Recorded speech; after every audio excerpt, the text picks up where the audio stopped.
The NBA Finals are finally here.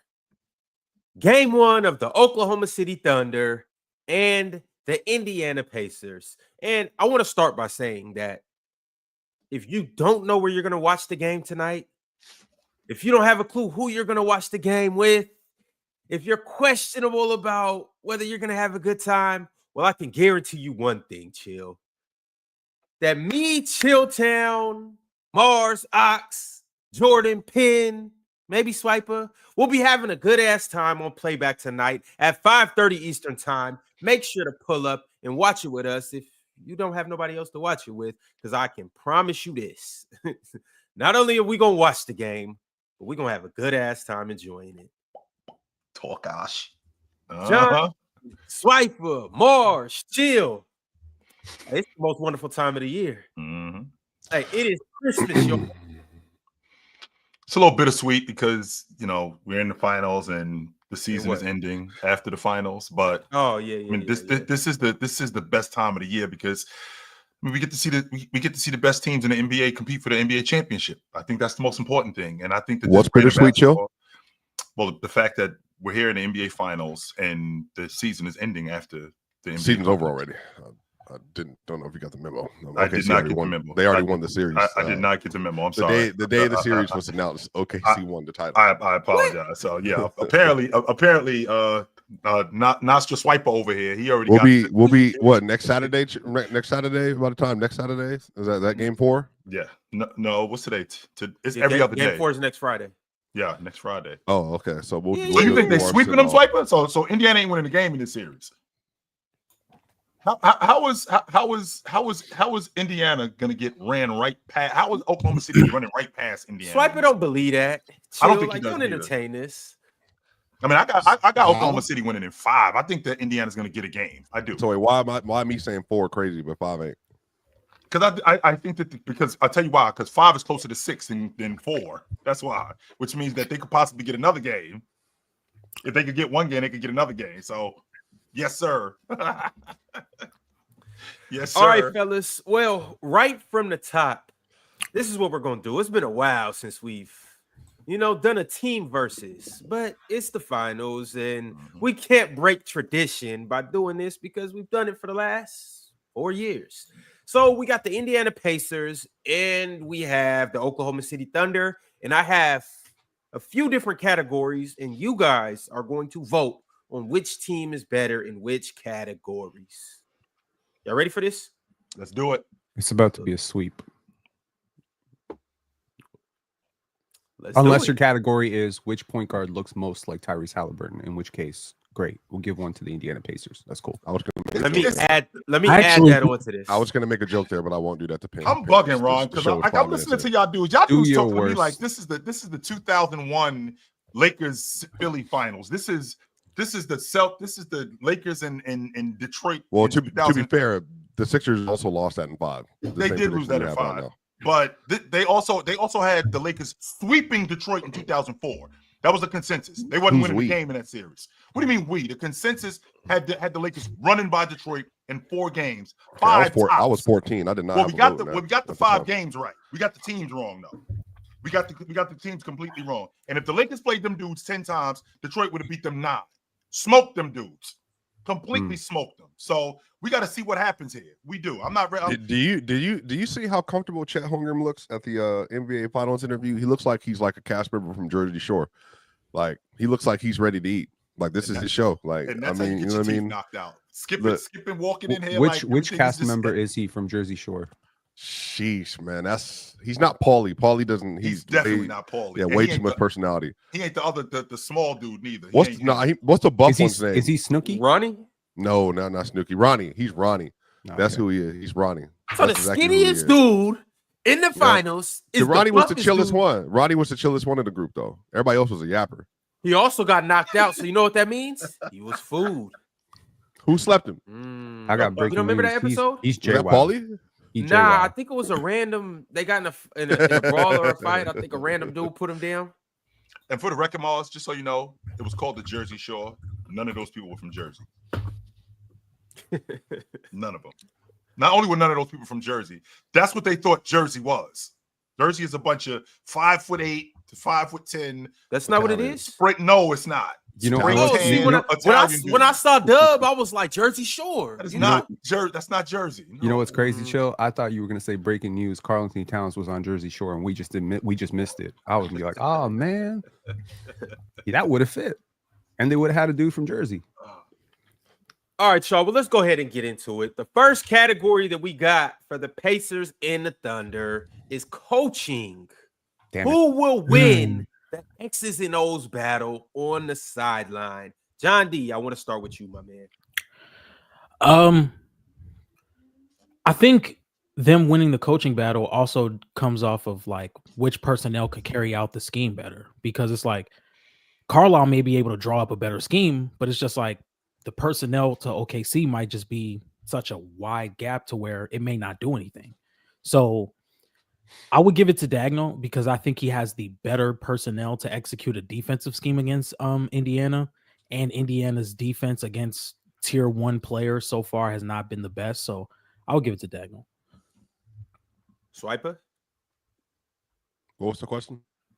I just want to make sure I'm answering correctly. Yeah, Pen and Swiper doing shenanigans in the chat right now. We're not doing shenanigans. We're debating which one of us is Snooki. And I'm arguing that Swiper has to build. I'll give you guys a second to. No, I'm good. I can answer this question. I can focus on 2 things at once, Rod.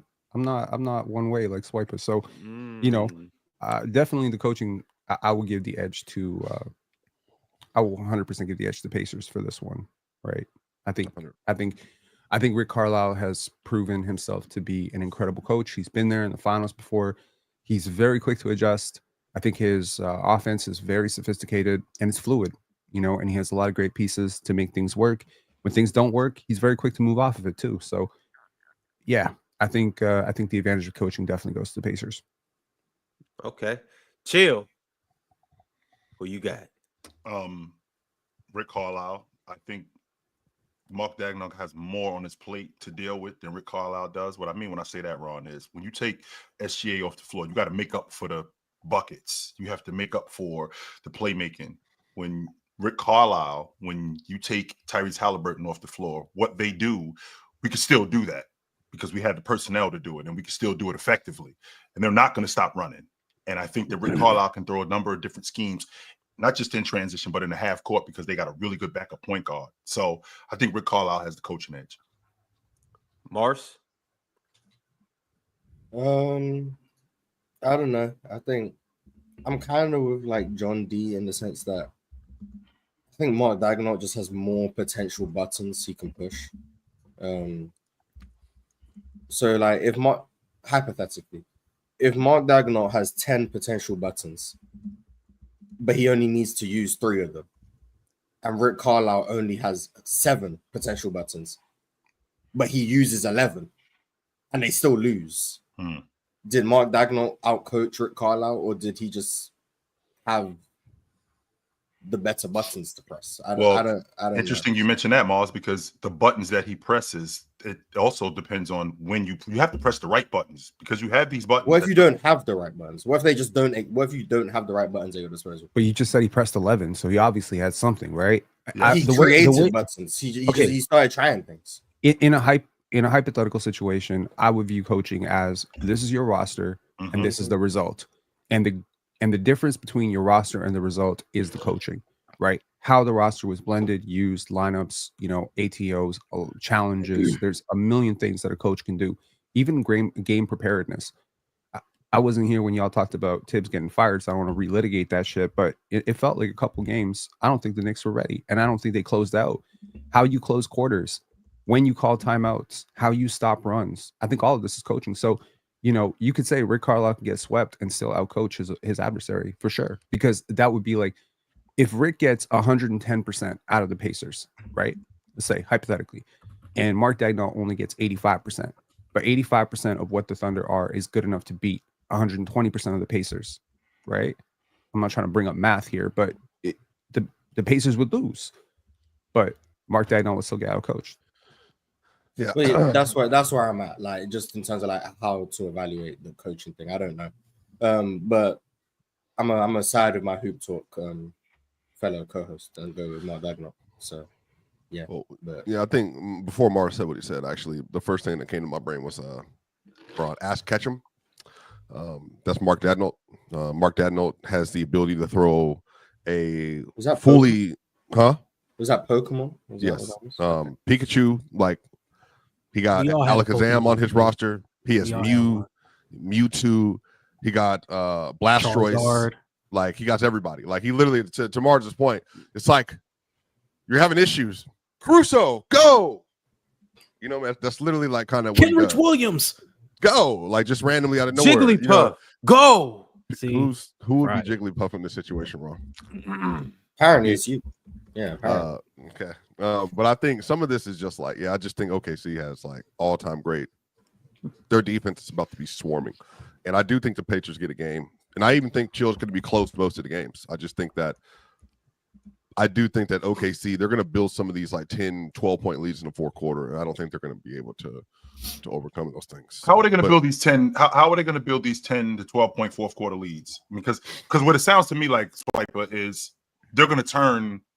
I'm gonna let you answer that. How do you think Oklahoma City is going to build these 10, 12 fourth quarter leads? They're not going to let them score.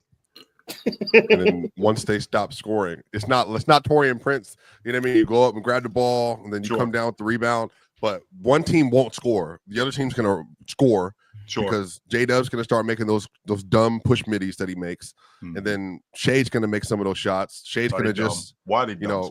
Well, because they're like – because he comes out of nowhere. Like, if there's a good J-Dub today, then it will be. Then all of a sudden he makes 12 – mid-range buckets, and now he's getting in transition and all this other stuff. And then, Shade's going to be doing his, long arms and like boom, boom. Yeah. Fade midi. They're going to call a timeout. They're going to be up 12. Shade's going to walk back nonchalant to the bench. You know what I mean? No smile, no hand claps, nothing. Just like full killer mode. And then they're going to come back out of timeout. And then Caruso's going to, make a play. Sure. And then probably going to be Chet, get a block at the rim. Then they're running back out. That's just the way. What does this have to do with coaching? Well, also I'm telling you, I think Rick Carlisle is more seasoned than Mark. He has been in more battles than Mark. He's been in more high level competition games than Mark.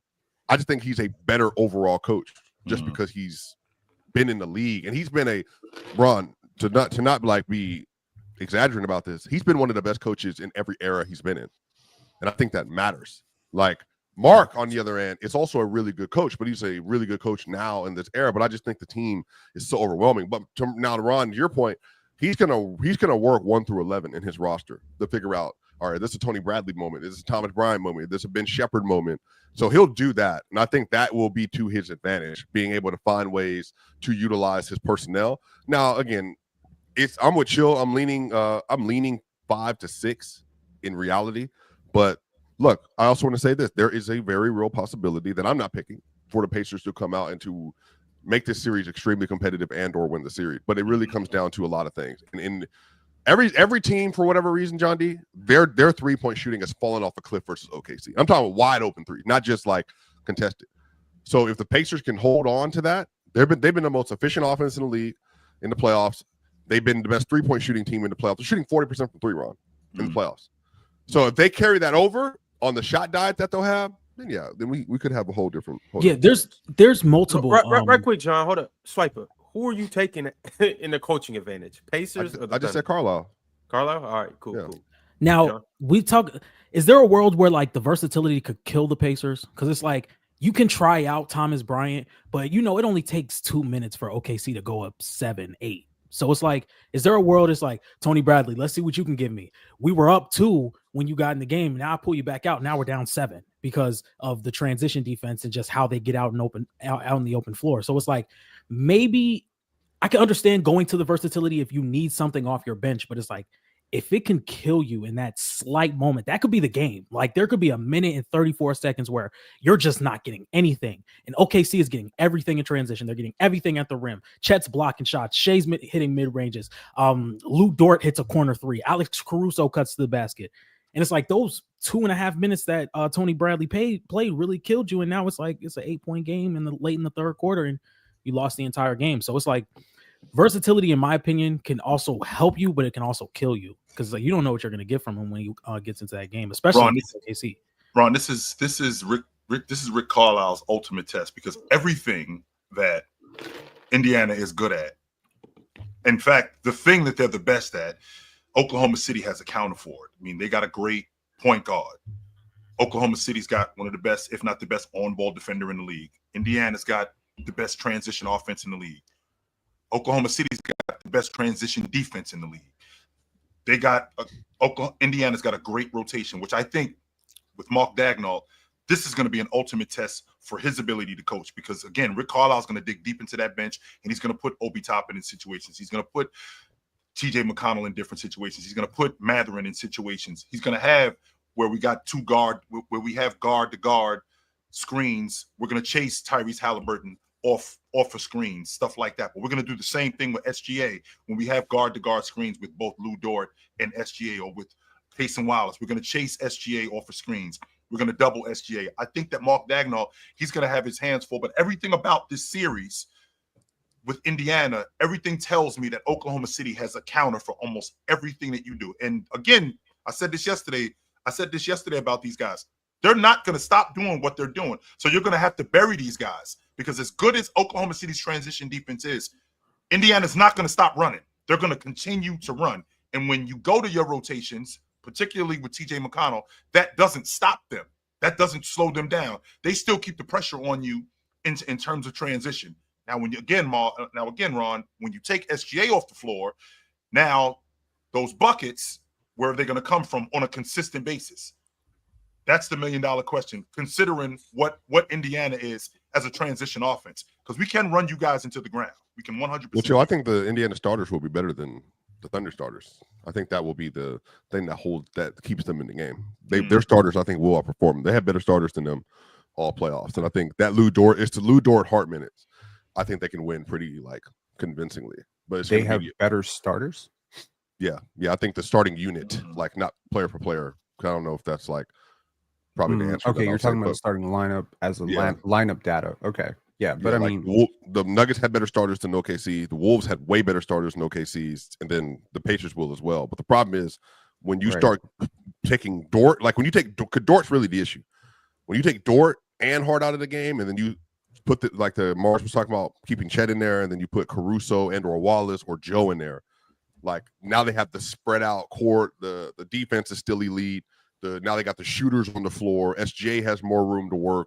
They start creating issues in transition with J-Dub and Caruso. They become like a Hartenstein should not start.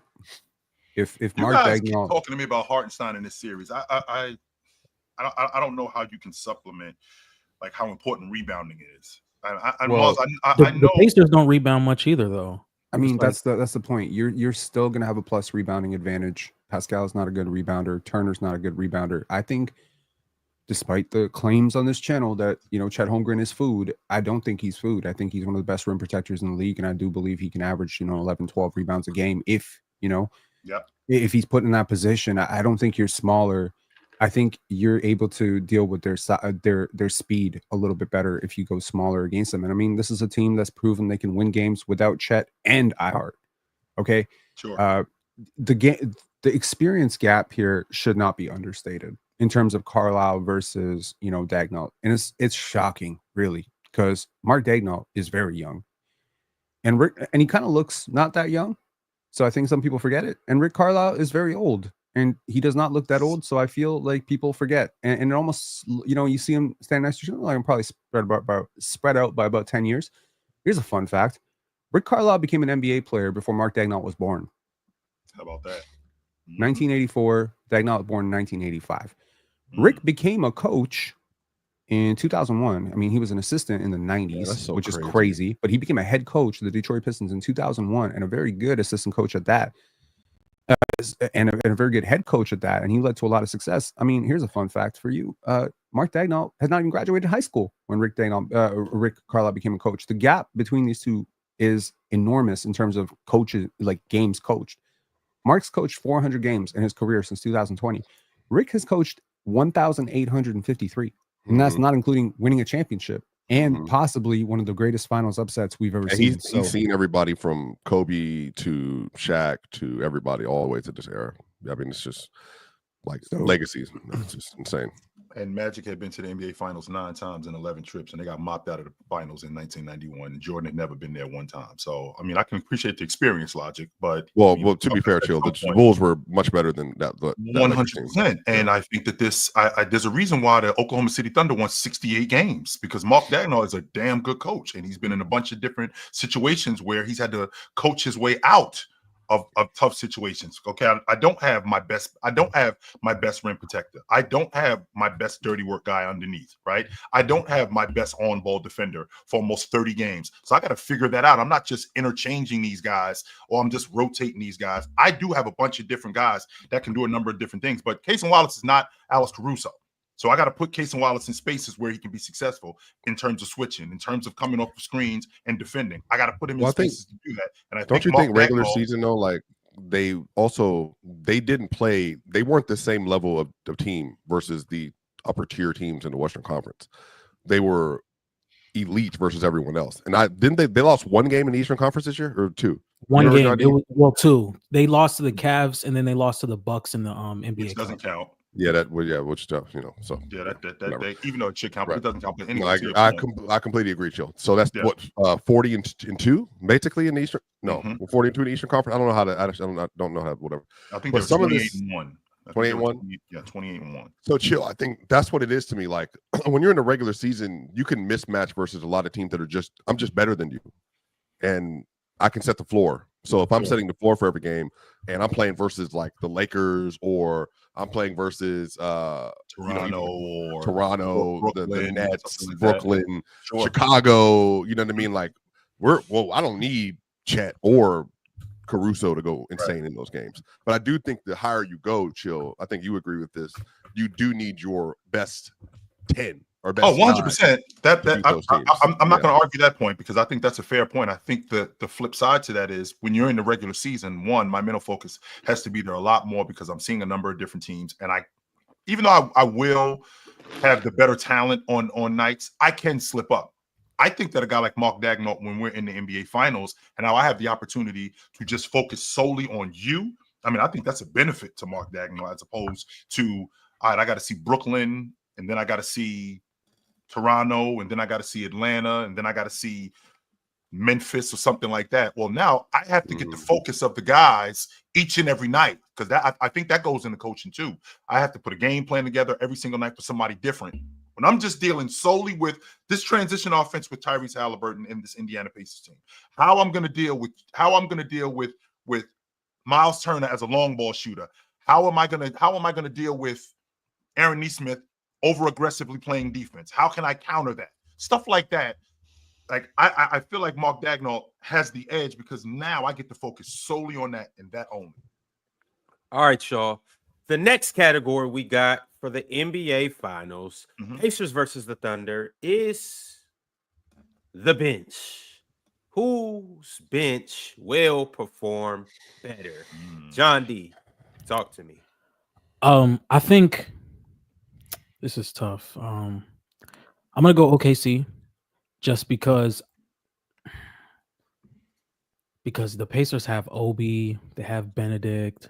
Those guys can play really well, but as far as carrying out defensively, what Caruso and Cason Wallace and those guys are going to be expected to do, I think probably Caruso, Cason, and those guys are probably going to come off the bench and execute better than you would want from Benedict and from Obi Toppin.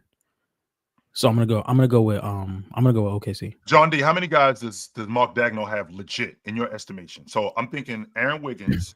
Aaron Wiggins, Isaiah Joe, Caruso, Cason Wallace. Those are 4 for sure, guys. Okay. If things get tricky, you can try a Kenrich Williams, you can try a Jalen Williams, but I don't just look at benches. How deep are they? It's like, how well can I drop you in a situation and you can keep the team afloat? You know, sure. when you're in the game, like how well can you within this lineup keep them afloat and keep this team winning their minutes? It's not always about who's the deeper player. I think you can take out Chet and put in Cason Wallace and just move J-Dub down a spot, and it works. You can take out iHeart and put in Caruso. You can take out SGA and put in Cason Wallace or Aaron Wiggins or something of that nature, because J-Dub has been the primary ball handler when SGA is out of the game. So it's about coming in and keeping your minutes and just winning your minutes, but also coming in and fitting within the lineup that's already in the game.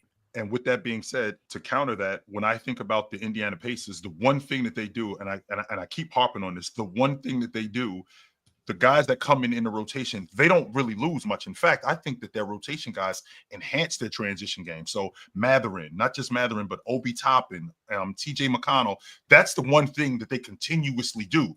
They don't take the pressure off you when these guys come in the game. They continuously run. Now, you just brought up SGA. When SGA comes off the floor, our offense changes a little bit, right? We have to now move to Chet more. We have to move to Chet a little bit more. We have to move to J-Dub a little bit more, which means that there's a little bit more ball movement.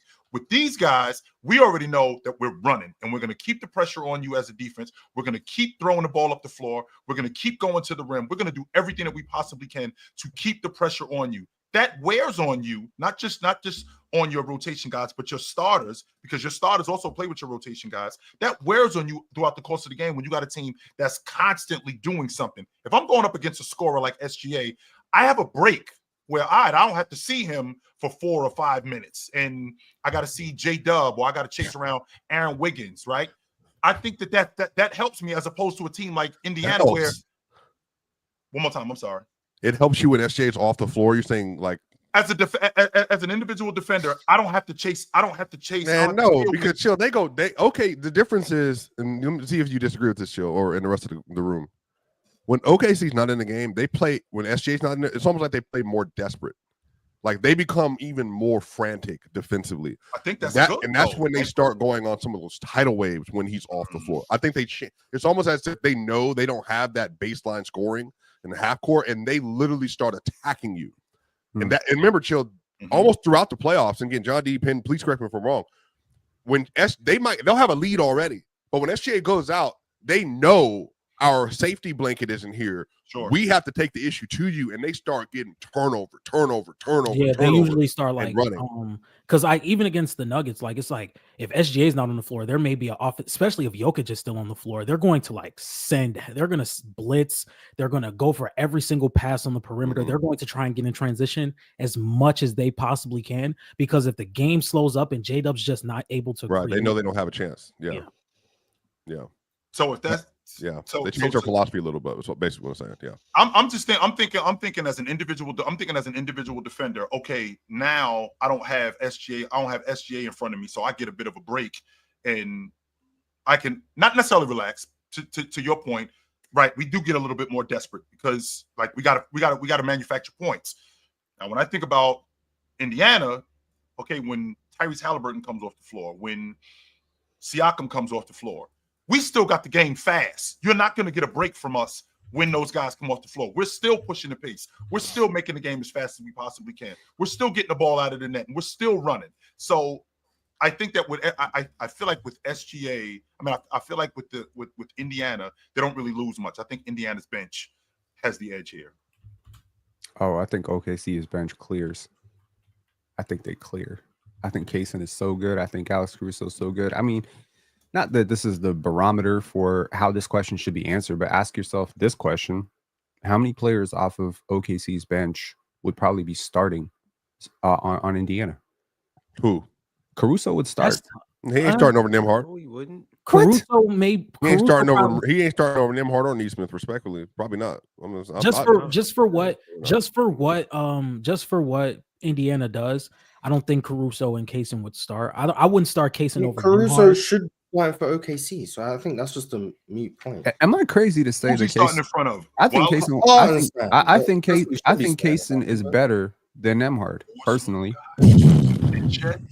So we got. You tried the 5 Caruso in the lineup. J-Dub before. Yeah, that's what OKC should do. There's a reason why Caruso plays more minutes than Hartenstein anyway.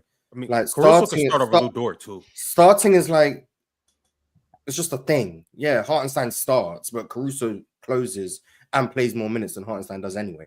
So like Caruso's a de facto starter. He just doesn't actually start the game, but he does everything but start. Like Mitchell Robinson. Kind of what Mitchell Robinson became in. Well, he started towards the end of the series, but like he was throughout the course of the season, though. Yeah, so like the better bench is OKC, but that's because OKC have 2 guys who probably should be starting for OKC. Like if Caruso shouldn't have been starting, then Cason was right there. Like both of them probably should be starting, ahead of Hartenstein, but they don't start. Yeah, so depending if they need. I don't think Caruso would start for the Pacers either. But that's because that's just the skill set thing. I think the Pacers probably value Nembhard's dribble drive creation and stuff, and then Nesmith's pure outside shooting. Even though Caruso, I think, is better than definitely Nesmith. So you're telling me that Rick Carlisle, who has coached the 13th best defense all year, would have, in your words, the best perimeter defender we've seen in 8 years, and he would bench him? Well, I mean, he's benching him for right now. Who is their? Why would he play over perimeter defenders? I just think it's due to what he would play over Nesmith. I think he would play over Nesmith. And I mean, if you recall, it was like a year and a half ago, Buddy Hield and Bruce Brown were starting for this team. Like they tried the Bruce Brown experiment. It didn't work. But they tried it because the skill set. Bruce has only been good in one team and then one segment of another team. So like he was only he's a very specific player. He actually that's not even true. I mean, he was decent in Detroit. He was decent. He was very good in Brooklyn, and he was very good. Very good in stretch. I'm saying like he had some really good. No, he was very good in Brooklyn. Well, the reason I'm saying there's a reason why he didn't get picked up again. Like teams did not know what. Yeah, he fell off. A lot of players fall off around 30. Well, no. I remember prior to the $6 million he got, he waited till he had to wait till day 2 to get a deal because they didn't know what he was because he was playing in the 4. Remember for the Nets, and then they didn't know if he was a point guard. But even though to John D's point, he was a point guard with Detroit and pretty good just situationally. But Caruso for me, Penn, I think the difference is Caruso for sure is a good enough player to start. But Indiana, their wing lineup with Hallie. Well, I'm calling Hallie a wing just because but I'm just going through the top. With Hallie, Nesmith, Nembhard, and Pascal. Like they're all very specific kinds of archetypes of players that allow for them to do what they do. I think if I would hear Nesmith, I'm fair to hear the Nesmith argument, but I even think Nesmith. There are some things that he does that I think really allows for Hallie and them to be able to exist in the way they do. But again, with Caruso, you could argue they would just be just as good, if not better. But I do think Nembhard for me, it's one like he is a legitimate combo guard next to Hallie. He's a secondary advantage creator next to Hallie. He's a second driver next to Hallie. Like he is a different kind of guard, and I think he very much is like still getting better. Pen like this is year 3 for Nembhard. I think his ceiling is even higher than what it is right now. You said what? John? I mean, I didn't know he was that young. Yeah, he played 4 years at Gonzaga. Could do how many? Pen do you remember? Oh, yeah. Okay. How old did you think he was? I was around like 26, 27. Well, he didn't because he got drafted the same year as Peyton Watson and Christian Brown. Oh, okay. John D. Wasn't he a second round pick or first round? 31. He was 31. Yeah, right outside the first round. Yo, Swiper. So who did you take for the bench? So I'm taking OKC. I just think the top end talent for OKC plus Jay Will plus Kenrich. I mean, they're going to find ways to use all of them in some way, shape, or form. So Chill was the only one who picked right with the Pacers. Right's relative, I guess. But sure. Wait, did I say Cason was better than Caruso? No. I think you said Cason better than Nembhard. I think. Yeah, I did. Okay, cool. Yeah. Okay. You said he plays in front of Nesmith too. Yeah. So Jamal, shut up. I'm high on Cason too, though. Jamal, shut up. That's tough. Nembhard or Cason? I'm not even gonna. I think Nembhard's clearly better, but clearly is. I mean, I can see why you would take Cason just because I think Cason's better on defense. Outside shooting, defensive versatility. Outside shooting in the playoffs. Cason hasn't been a good outside shooter this season, though. The playoffs, the regular season, the preseason. Well, no, Nembhard's not a good regular season shooter, but it's if you say he shot, there's a major from mid range. There's a major offensive gap between Wallace and Nembhard. Yeah.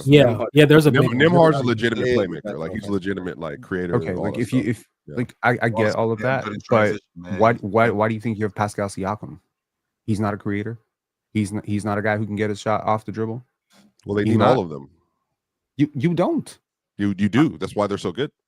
That's why they're so difficult to guard. That's literally why they're so good, because everybody can make decisions off the dribble, and you don't have to necessarily run too heavy, way too much pick and roll. Even Miles Turner does it. Nembhard dribble drive, Pascal dribble drive, even Benedict Mathurin off the bench dribble drive. They push the pace. It doesn't matter who has the ball in the hand; they can make a really good decision.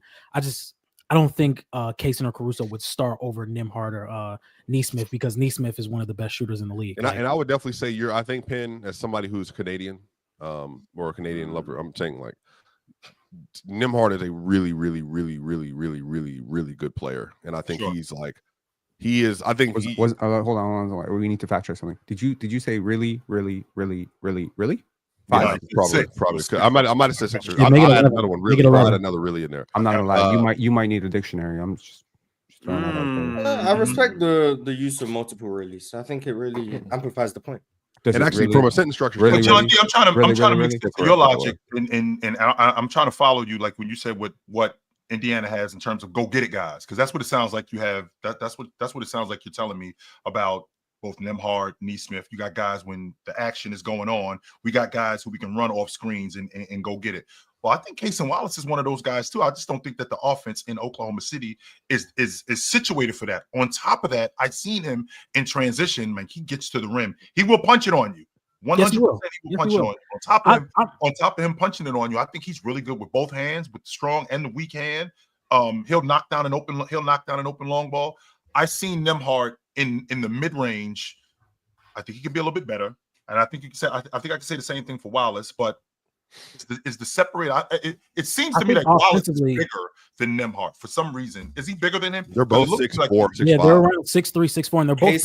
Cason has a bigger frame. Though. Yeah, he looked like Nembhard is strong for his frame, but Cason has a bigger frame. I just think because with Nembhard, you get the off the dribble shooting as well. Like Andrew Nembhard isn't just a catch; he can get to wherever he wants inside the arc and pull up and knock it down. He was, like I said, he was like a 49-50% mid range shooter over the regular season. And why do people assume that just because someone doesn't do something that they can't do something? I mean, if you don't do it, it doesn't like. We had the same. Ox and I have the potential to make $1 million, but if I. Bro, that ain't the same if thing. If I got 2,000 in my bank, then it don't matter. Nah. That's not it. Because there's a lot of times. This is the same Steve Nash argument that you guys give me. I hate to have to dig this back up. No, it's not, Steve Ron. Nash was this great of a scorer. Just because a guy, not everybody is like that, Ron. Just because Bird didn't shoot the long ball doesn't mean he can't do it. Yeah, but you can't. But if you don't do it, you can't just be like, I'm gonna evaluate Larry Bird as if he did shoot 9 threes a game. You know, Nembhard is shooting 48.3% from 3 again this year. The same thing he shot last year in the playoffs. Like, this is the man's a madman, bro. It's just pure madman. It's like he can create consistent space in the half court. Like I seen it happen all regular season where he's getting the ball and he's creating with the ball in his hand off the dribble, making mid-range shots consistently. Now he's shooting the 3 in the playoffs, and he's still a positive perimeter defender. Like, he's one of the more underrated perimeter defenders in the league. Like, Offensively, I think there's a clear gap between Nembhard and Cason. Cason, I think, is the better defender, but I don't think the gap between the defense is as big as it is the offense. I don't think that Cason has ever featured offensively to do that stuff, but I'm in with his trainer. I know his trainer. Shout out to Eric. And Cason could do a lot of stuff, man. Yeah. It's the same conversation that we had with Jaden McDaniels, where Ox and because y'all obviously know Jaden is from he's from your area, right, Ron? He's from Seattle, right? Mm-hmm. So y'all saw him up in AAU, and you saw him in the youth, so you know what he can do. But when he goes to the NBA, that's not his role, right? But now we're seeing that expand into his role. Just wait till Cason gets on a team that asks him to do some of that stuff. I'm not saying he's Nembhard shifty, but he's a better defender and he's a better shooter. And he has shown me that he's more capable. I mean, Nembhard being a better defender than he is now. We normally evaluate players based on what they do, not based on what they can do if they've got given the green light. If that's the case, then like. But I'm saying because there's a lot of players in the NBA who are. Well, we do that though, Mars. How many times have we said a guy, if he was playing for X team? Yeah, but that doesn't mean we're like, oh well, actually. I know you're getting DMPs in this situation, but you're actually really an all-star level player. If you just got hey, Burns Island, I know you don't get minutes in the league, but you're actually a top 50 player. Like if someone just gave you the green light, you're better than this. You're better than this. You are better than this, Mars, because we talk about what we talk. There's a difference between evaluating a player's skill set that they actually show you. Yep. Like when they're on the game, you can see this guy is an elite defender. He has the capability to do this, this, and this. And saying, I've seen this guy work out. He can do this if you give him the opportunity in the league. That's two different conversations. When we evaluate players, we normally talk about what they are doing on the court, and how good they are at those things, not what they do in practice and how good they would be in the NBA if they got given the license to do those things. But that's not the argument. The argument is what you do is relative to the role that you are given. Absolutely. So hypothetically, right, if I want to stand Josh Giddey in the corner and ask him to be a corner shooter and take the ball out of his hands, and I'm just a really stupid coach, and then he's going to look like a really ass basketball player. Yeah, but right? Josh Giddey showcased the ability in NBA games to be a primary ball handler. He showed that in year 2. He showed that. So when people said Josh Giddey can do more with the ball in his hands, there was evidence. I'm what not evidence arguing is Cason Wallace? But it hasn't happened in the NBA. Cason Wallace hasn't been given that license in the NBA. Okay, but we have seen him, but it hasn't existed. Oh, wait a minute, Mars. We've seen Cason Wallace get to the rim. We've seen Cason Wallace shoot the long ball. We've seen him do this sort of stuff. Yes. And the reason why we're saying this is because, well, if he played somewhere else, he would be able to do that more, which he would be able to. Because you said it. I mean, how many times? Where? Can you tell me where? Now I see Mitchell Robinson make like 30% of his free throws in practice. Where is Cason Wallace going? And they're just giving him the ball and saying, "Hey, Cason, be a primary creator. Hey, Cason, be our Nimhart." No, Ron, he is overshadowed. Get off these mid-range shots that Pinch trainer saying that he can get off. Nobody's saying anything about him being a primary. Nobody's saying about him being a primary shot creator. Nobody's saying about him being a primary scorer. No, I ain't saying that. But the stuff that he can do, if we can see him do more, what can he do? What can he do? He can get to the rim. He does have a stop and pop game. He can get to the rim playing off shade when the ball gets swung to him. And the same thing at Ron. The same thing. Okay, so he would go to another location and play off ball and do the same things. And he would do it more. And that's the point. The same thing what happened with Aaron Nesmith, Ron. Aaron Nesmith is rotting on the bench in Boston, but when he gets in the game, he does shoot the long ball. So can you let me know where Cason Wallace goes to? He could go anywhere else that doesn't have a bunch of guards. If he goes to Brooklyn, you're going to be talking. I'm going to say this right now. Y'all know I love to be early. If Cason Wallace goes to Brooklyn, y'all be talking about him like a franchise. Anybody can go to Brooklyn. Please give me a realistic. Well, he's not going to, so there's no way for you to be. Anybody can go to Brooklyn. We don't even. But here, I think that everybody up here is being nasty. Okay, we know that if Cason Wallace was somewhere else where he would be allowed to play more, he would look like an even better player than he is now. He doesn't have the ability because there's so many guards. But I'm not. But I think to Mars's point, comparing that to Nimhard, who what we do know that he's doing, because we're talking about Nimhard versus Cason for their teams. So you telling me what Cason could do elsewhere is not relevant to the OKC bench versus Indiana's bench when Cason Wallace plays for OKC. So we're talking about him in the role he's in. Not, if Cason Wallace was on Brooklyn and Nimhard was on Brooklyn, Cason would look better than Nimhard. What kind of point is that when we're evaluating their benches and they both play for their respective teams? Does Cason do got a Mars crash out on OKC? Does he do that? No. So it's not relevant.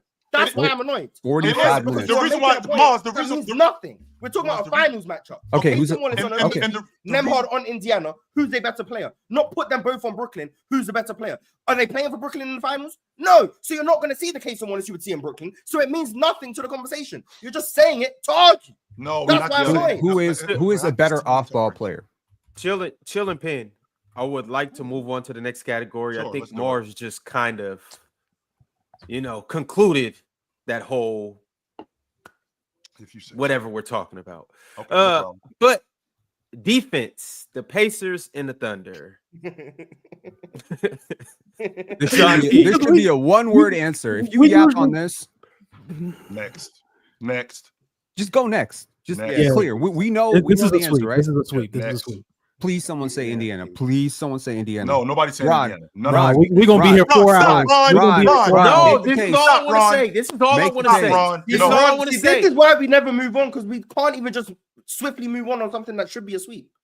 This should just be defense move on. We can move on. All I want to say is that I don't think the Pacers are getting enough credit for how well they can guard OKC. 100%. Now with that being said, I'm not saying that the Pacers guard OKC better than OKC guards the Pacers. Okay. I'm just saying, I believe that we have extremely good matchups and advantages against the OKC offense. Ron, what's the gap between OKC and Indiana in terms of defense? We got to move on. Exactly. Exactly. Let's go, Ron. Is the next one offense? Your camera ain't big enough to capture the gap. Okay, because one's gonna be up here, one's gonna be down here, and you can't see it. That's the gap. Offense, John D. I got the Pacers. I think they're going to be able to create better looks consistently throughout this series. I think they're going to be able to. Well, I think they're the better offense. Okay, Swiper. Better offense? Yes. Yeah. That's a question. Yes. No, Swiper, that wasn't the question. We were talking about breakfast. That's what we were talking about. Well, where you at right now, brother? Where you at right now? Said, I've had breakfast in both states. Where you at? Remember in Indiana? Where you at? No, when you were get on our page, Swiper. He said defense, and then he switched it to offense. So which one? Yeah, but we moved on from that. Yeah, we swept. We moved on from that. We moved on from that. So offense should be a sweep. Running it's and clearly drills, Indiana. Swiper ain't on our it's not page. even a question. I disagree with Swiper. Oh wow, it's clearly Indiana. Oh, Yeah, I move on. It is clearly OKC. It is clearly OKC. I disagree with Pep, but yeah, I don't think it's clearly. I don't agree with probably the gap. Now we're just doing this for content. I get it. Shout out. But okay, I'm not doing shit Indiana for clears content. better offense. I disagree. I strongly disagree. I don't think Swiper, why is it clearly Oklahoma City? No, clearly Indiana. He said. I mean, why is it clearly Indiana? Go.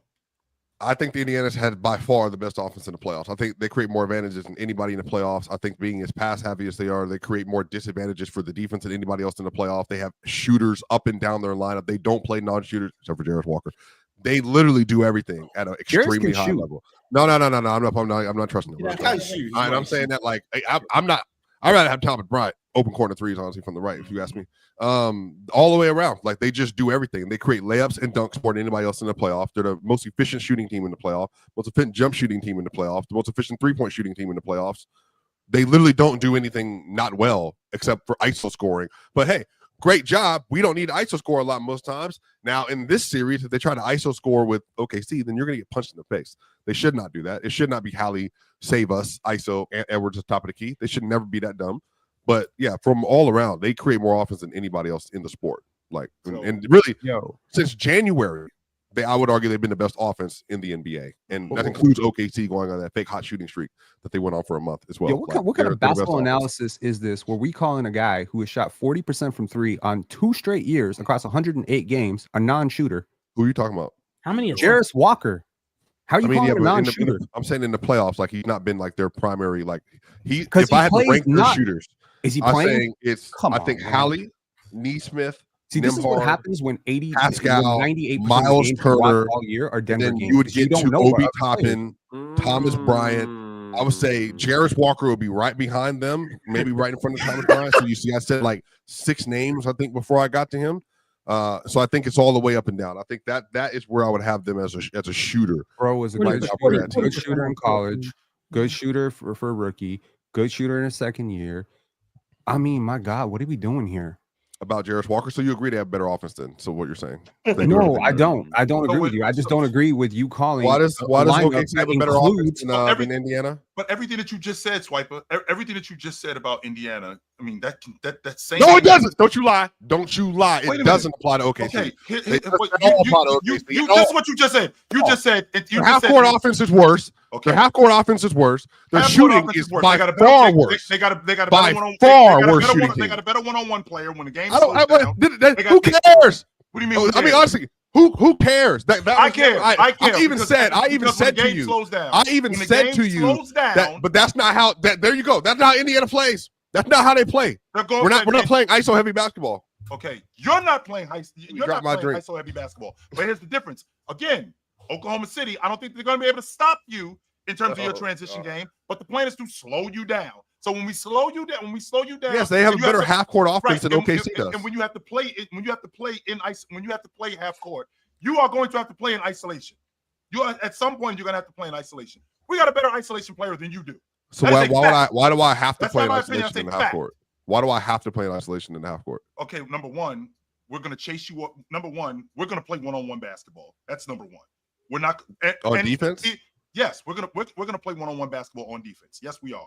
We're gonna chase around screens. What we're gonna do? We're gonna chase around screens. We're gonna bump on screens. We're gonna close out. We're gonna stay in front of you. We are gonna blitz and we're gonna double, no doubt about that. But for the most part, we are going to play one-on-one defense, and we're gonna blow up a lot of your stuff because we chase around screens. So guys like Alex. So you're chasing and then you're dropping with your big, is what I'm hearing. Yes, which. So you're dropping with your big on Miles Turner. Oh, why not? That's not a good idea. That's not good. So John, so shoot the so if that's true, if that's true, shoot the long ball all night. So shoot the long ball all night. The best 3-point shooting team in the playoffs. Shoot the long ball all night. You've seen the ball from the Pacers. You're gonna lose game one. So with Am I losing my mind? Because I listen to you dudes. You dudes talk to me about these dudes playing basketball. If Miles Turner is at the long ball line all night, we're losing.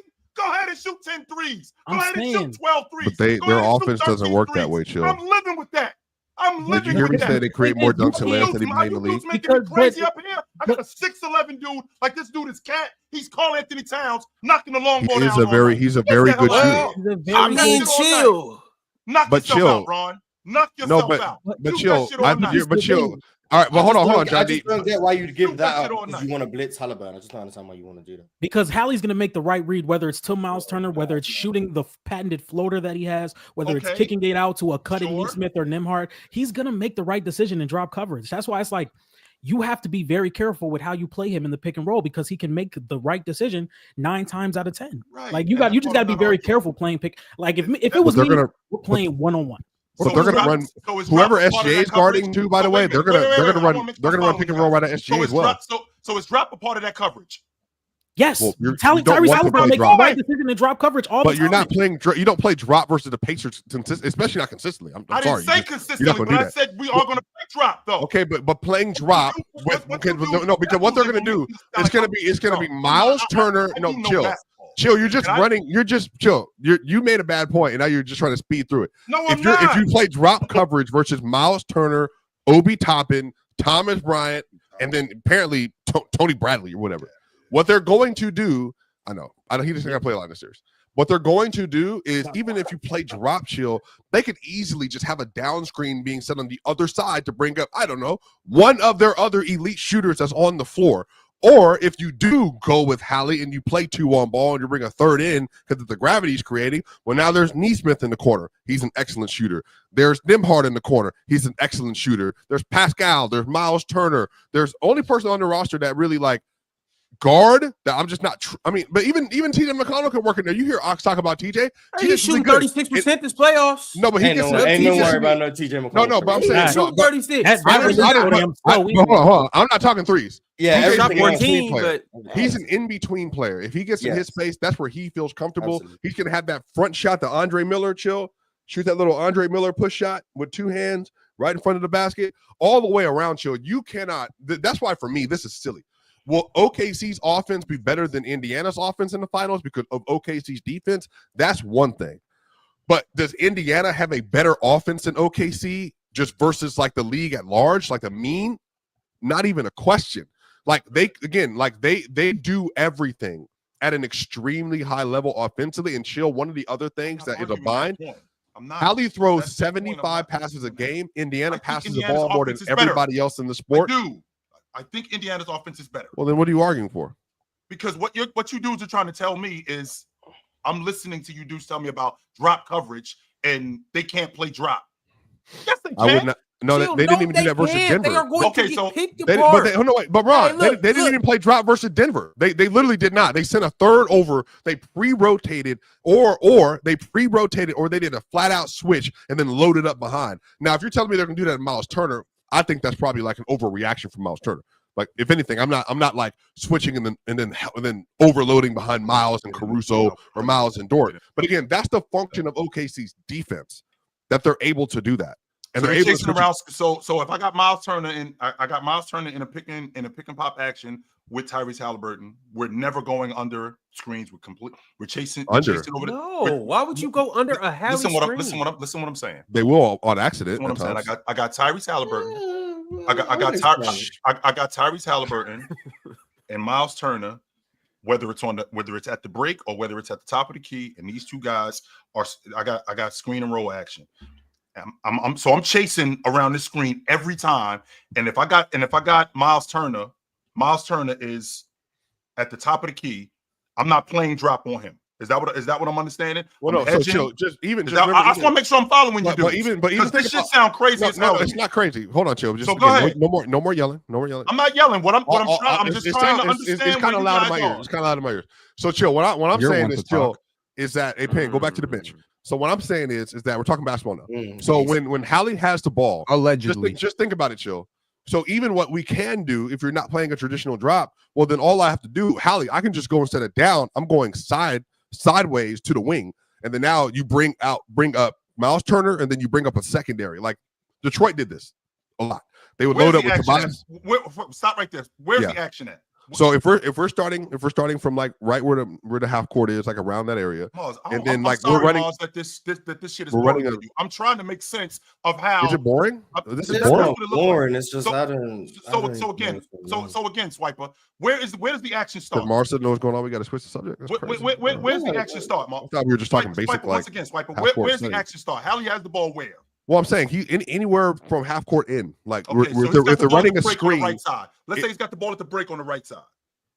Chill. All I'm saying is that, like, if you don't want to run a traditional drop where you just have a single pop out, then what you can do is you just overload the side. So now if we move the basketball to the left or to the right, you bring Miles Turner up and then you bring a third player up as well with him. So if you do a Miles Turner pass, there's a closeout. Then he's able to throw it to the corner, and now it's either a closeout, attack closeout, get vertical, or it's a close out Miles, and then you don't close out to Neesmith or whoever's in the corner, and now you have another 3-point opportunity. Or if the wing player tries to cover both, goes up, and then tries to go low, give the ball back to Miles. Miles is dribbling now, and now he's going to the rim. Or if he gets back, somebody else comes out, then you pass back at the Hallie. But the whole point of this is chill. Just think about it like this. Bouncing ball, wing, corner, wing, top, backside corner. And that's what the Pacers do. They overload you with having decisive passing on the perimeter to create the best shot possible or to get to the rim. So I'm saying the Pacers offense, they think through everything they're doing. They're trying to optimize the possession. And I'm saying their offense is elite, but the function of their offense being elite versus OKC chill is not a criticism on them. Sure. I think that's just how good OKC's defense is. Right. That they can still shut that water off. I just wanted to make sure that I'm following you. So we're not going to have Halliburton. We're not going to have Halliburton and Miles Turner if they're at the top of the key or if they're at the break. We're not going to have Miles Turner and Halliburton both just playing two-man. We're going to have somebody if they want to. Okay. What I'm saying is from a defensive standpoint, this is what I'm thinking about. From a defensive standpoint, we're not going to have Halliburton and Miles Turner playing two-man with whomever is there, whether it's Chet and Cason Wallace, whether it's Lou Dort and Hartenstein. We're not going to have those two guys playing two-man. I'm going to have somebody on the weak side of the floor. I'm going to have somebody closer to the nail to help whenever Halliburton comes off that screen. And if Wallace is chasing, I'm going to have somebody on the strong side of the floor to help, and I'm going to have somebody on the weak side of the floor to help. If Miles Turner is wide open, I'm going to have somebody on the weak side. So we're never playing two-man games. It just depends. I got it. Who said they're never? Chill. When did you go? When did you go to absolute? I just want to make sure chill. Swipe a chill. Why would they not do it ever? Like, who said that? Swipe a chill. I have to segue into something else, but before I do that, chill. You asked this Miles Turner, Karl Anthony Towns. You know who Miles Turner is? He may not exactly be Karl Anthony Towns, but he at least Karl Anthony Village. But either way it goes, y'all, PrizePicks is the place to be for the NBA Finals. Now, the thing about PrizePicks is, well, they give you all the advantages. You know, not only can you run your game, not only can you control your game, but you can win your game. That's one advantage. The second advantage is, well, you get the Player's Choice promo code, which is panel. And that advantage will get you $50 instantly when you play just $5. Also, there's another advantage on PrizePicks today. It is a Halliburton discount, and you have about 7 hours to make it happen. They have Halliburton scoring just 13 points today. You're never going to get that anywhere else. And on top of that, well, once you use promo code panel and you get your $50 back instantly, you get to do cool little things like this. Now, our $10 will turn into $125 if when you download the PrizePicks app, you use the Stephen A. Smith contest of the day. And this is what Bozo A. Smith chose. I wouldn't do this personally, but hey, this is what he wanted to do. He went more with J-Dub scoring 22.5 and more with SGA scoring 33.5. And then he went less with Halliburton scoring 17.5 and less with Pascal Siakam scoring 19.5. Now, like I said, I wouldn't do this, but if you want to follow Bozo A. Smith, you can do this. But I would personally flip-flop these and go More with Hallie, more with Pascal, less with J-Dub, and less with Shay. But you get the point that I'm making. Download the app, use promo code PANEL, and have the time of your life. And then after you do that, download the Gametime app, create an account, and use code CLNS for $20 off your first purchase. Obviously, it is the NBA Finals, and we all want to get in the game. Yeah, it's cool to watch it from your sofa. Yeah, it's cool to watch it with us on Playback. Yeah, it's cool to watch it at a local bar. But what's even better is getting those hard-to-get playoff seats that you can only get on the Gametime app. The prices on the Gametime app actually go down the closer it gets to tip-off. So make sure you tap in. They have killer last-minute deals, all-in prices, views from your seats before you even purchase them. And they have the lowest prices guaranteed. Gametime takes the guesswork out of buying NBA playoff tickets. So download the app, create an account, use code CLNS for $20 off your first purchase. Terms apply, but again, create an account and redeem your $20 off using promo code CLNS. Download the Gametime app today. Get your last-minute tickets. Lowest prices guaranteed, and quite frankly, just get in the game.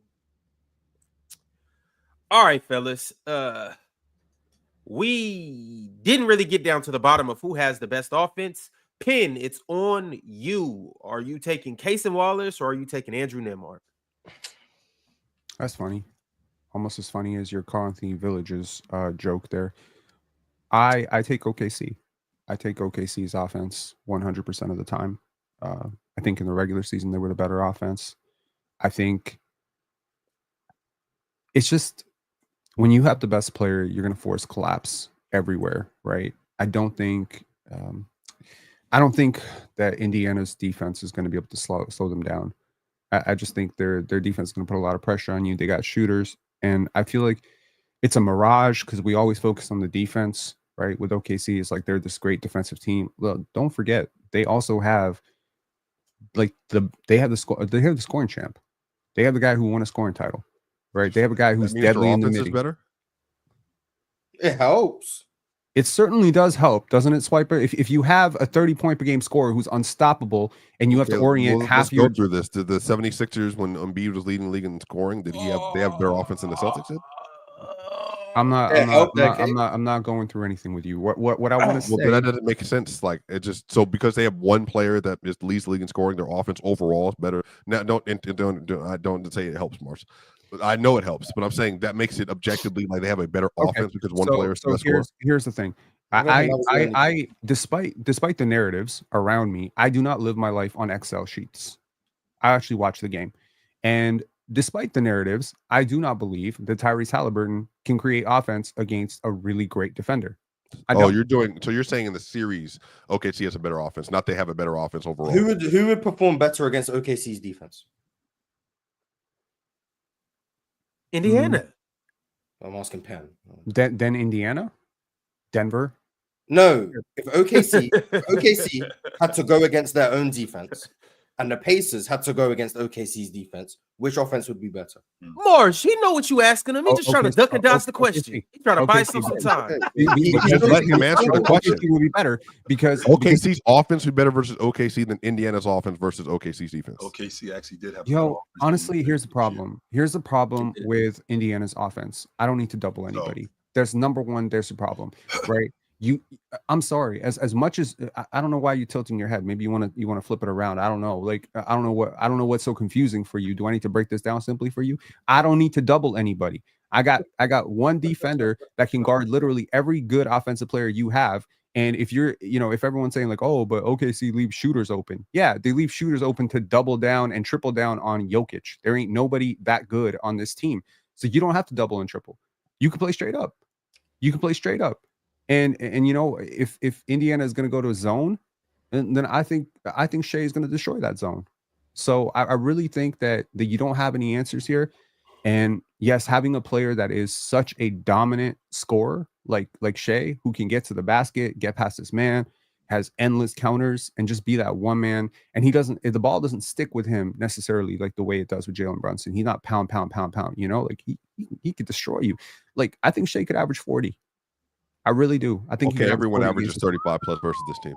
Well, then what the hell are we talking about? Okay, cool. This is another basketball point, Pen. Let me ask you this, Pen. So Giannis is cooked versus this team. 33 a game, 34 a game, 34 a game on like 65. Crazy. You know who put up a 35 against them?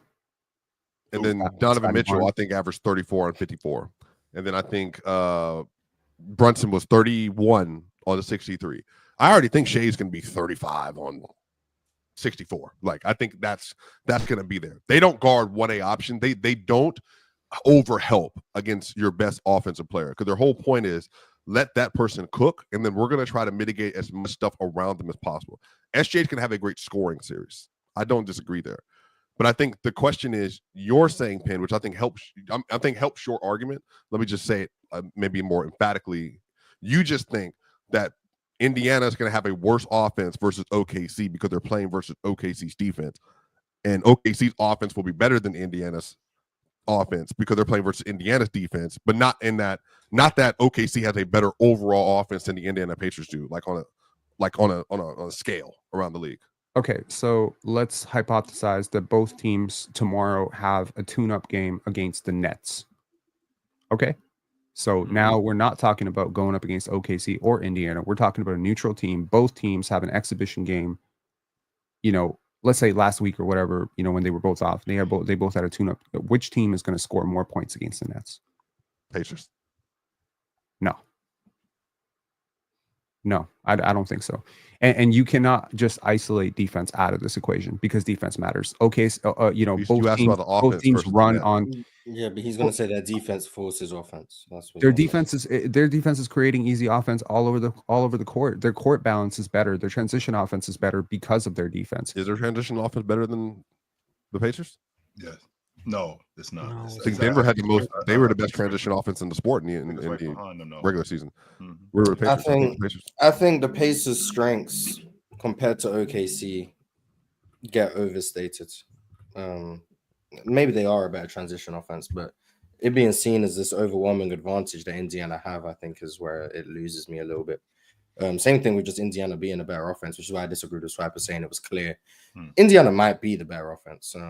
I think in the postseason, I think they're number 2 and 3 in offensive rating. Cleveland being number 1, but heavily skewed by the Miami series. Yeah, Miami series. And also going against Indiana's defense. And then to prepare, OKC play versus Memphis. But and then even in transition, I think they're number 1 and 2 in points per game. There's not much of a gap in transition points per game. In terms of transition efficiency, I'm pretty sure OKC actually is ahead of Indiana. So it's like, because OKC's defense is so great, the strengths of Indiana, like, in order to make the series seem more competitive than maybe it is, the strengths of Indiana seem to get like overstated in comparison to the fact that OKC are really good at things that Indiana's good at too. Like, Indiana are a really good transition team. OKC might be better than them in transition, but no one ever uses transition as an advantage for OKC in this series. Well, who's a better half-court offense to you? I think consistently in these playoffs, I think Indiana have had the more consistent half-court offense, but I think that comes down to the outside shooting. I think when OKC make their outside shots, which I know obviously it's a variance game, and I think Indiana have better outside shooting. So like, that's the reason why they may be better. But like in the Minnesota series, for example, OKC's half-court offense was unstoppable, and that's because they finally had a series where they made threes. When OKC make threes, they are the best offense in the NBA. When they don't, they're still the second best offense in the NBA. Like, that's the bar. OKC haven't shot the 3 well, and their offense statistically is like 1 point shy of the Pacers, who are shooting 40% from 3. And OKC are like the 3rd worst 3-point shooting team in the playoffs. Yes. Like, if your floor is being, because in the regular season they were a top 5 3-point shooting team. Since January 1st, they were number 1. They've been like the 14th best in the playoffs. They're the number 3 offense, only behind Cleveland and Indiana, barely behind Indiana, and they haven't shot the 3 well. Indiana have shot the 3 better than anyone, and they're barely a point and a half above OKC in terms of offense. It's almost 2 full points, 1.8. That's per clean in the glass, right? Well, this is just NBA.com. Oh, okay. On Basketball Reference side, 1 point. So I don't know. Somebody lying to me. Somebody lying to me. Cleaning the glass filters out garbage time. I don't know what NBA.com does, but like, point being, marginal difference, and one team is shooting the 3 horribly, and one team is shooting the 3 better than anyone. Like, I think that goes to show, like, I don't think it's clear. That's where my disagreement was with Penn and Swiper. Penn thinks it's clearly OKC. Swiper thinks it's clearly Indiana. I don't think it's clear. I think these are two of the best offenses in the NBA. So who you got, Morris? Based on the playoffs, I'm in favor of Indiana because I think their outside shooting has been consistent, and I'm not going to punish them because OKC haven't shot the ball well. That's a problem with OKC's offense. So I'm in favor of Indiana, but slightly. Like I could see in OKC's offense blitzing Indiana if they just shoot their regular percentage from three. Like I don't think it even gets close. So I'm a pick Indiana because in the playoffs I think they've shown they shoot the ball better. But OKC are entirely capable of being the way better offense. And I think they've shown that in the regular season. They've shown that when their three is dropping against an elite defense in Minnesota, like they've shown that. I just don't think it's. If Nesmith is injured, does that change your calculus at all? I mean, without Nesmith, Nesmith, does he have a potential to be injured? Is there something I missed? Or is this just hypothetically? He's been injured. He's been the last 2 games. I don't know anything about that. He's been playing. Yeah. Aaron Nesmith wasn't injured in the last game. He rolled his ankle and he played. He played horribly. Okay. Okay. If Nesmith is if their best shooter is compromised, and isn't shooting like the best shooter, that does change the equation somewhat. Best shooter. Proceed. My bad. Oh, go ahead. Personally, what, Ron? Who's a better shooter on the crew? He's gonna say Halliburton. I mean, no. Between who? No. Who's the best shooter on this Indiana crew, Ron? The best knockdown. Who's your knockdown shooter? I mean, we got Carl Anthony Village, who is shooting 40% from three, but I'm not gonna take him. Who's Village? Miles Turner. I'm gonna take the guy who is leading the whole playoffs in shooting. Nemhart? No, You're taking 3 attempts a game, bro. Yeah, who you talking about, Ron? Who? Thomas Bryant. If that best shooter is compromised, go ahead. I do think that does change the equation somewhat. But I think the ball movement and stuff does just cause problems. Like OKC's offense is just different. It's hard to like decipher what's better between OKC and Indiana. I just think they counter everything that Indiana does the best. Of all the things that Indiana does, the Knicks didn't counter it as well as Oklahoma City does. Boston didn't counter it. It's just way different with this Oklahoma City team than it is with anybody else. As good as they are in transition, they got the best transition defense. As good as they are in the half court. Oklahoma City's got the best half court defense. They got the best one-on-one defender. As good as they are at scoring at the rim, they got rim protection. I mean, it's everything that Indiana does in terms of their strengths. Yeah, Oklahoma City has an answer for it. That's why, and a significant answer. It's not like I'm just plugging somebody in and going, well, we have this guy that can maybe slow them down. No, we got the best transition defense in the league. Okay, we got Tyrese Halliburton who can stand in front of you and shot create. We got Alex Caruso, or we got Lou Dort. So everything that they do, Oklahoma City has accounted for it in a significant way, which means they're going to win the championship. JD, get ready to clip farm, bro, because I'm about to give you a great one. Which is exactly why JD, ignore it. Do not ignore this. Okay, chill. I got a question for you. Let's say Adam Silver decides to introduce a new rule which allows teams to actually trade players in the playoffs, mid-playoffs, just for the playoffs. After the season, you can have them back. Crazy rule, I know. Right now, if I'm Indiana, I'm trying to get Shea on my crew. Okay? I offer Tyrese Halliburton and Pascal Siakam. You taking it? 2 for 1. No. So that's how good Shea is. What? Wait, what? Wait, what did you say? Sorry, what? Think about it. If you are Indiana, I'm trying to illustrate the gap between how good a real superstar is versus 2 non-superstars.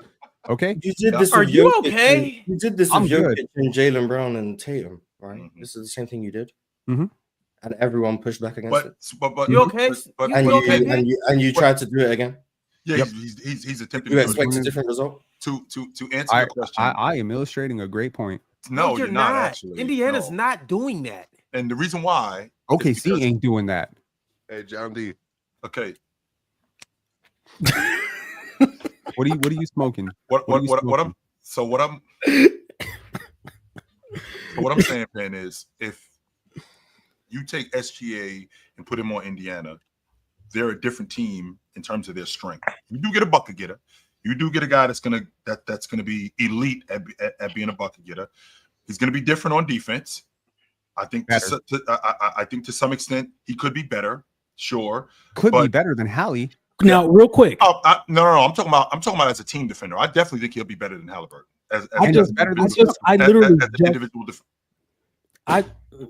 Okay, first of all, I just want to clear something up. I realize that I realize what you're saying. Obviously, there's a lot of context behind this. You're not changing up your whole offense this late, but I'm trying to illustrate a point, from my perspective, which is Halliburton and Shea have a lot in common.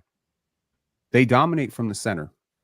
They are center court decision makers. They just do very different things with their decisions. You may not see them as comparable. The difference here in shot making talent, though, and how you actually deal with being doubled is totally different. Halliburton is the great decision maker, and the decision is often to find the extension on the pass, whereas Shea is like the bucket getter. I think Shea is a better defender than both.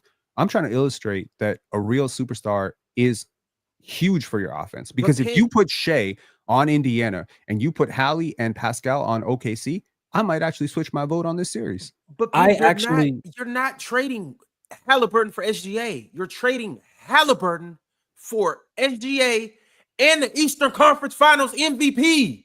Pascal Siakam. Yeah, Robert Horry.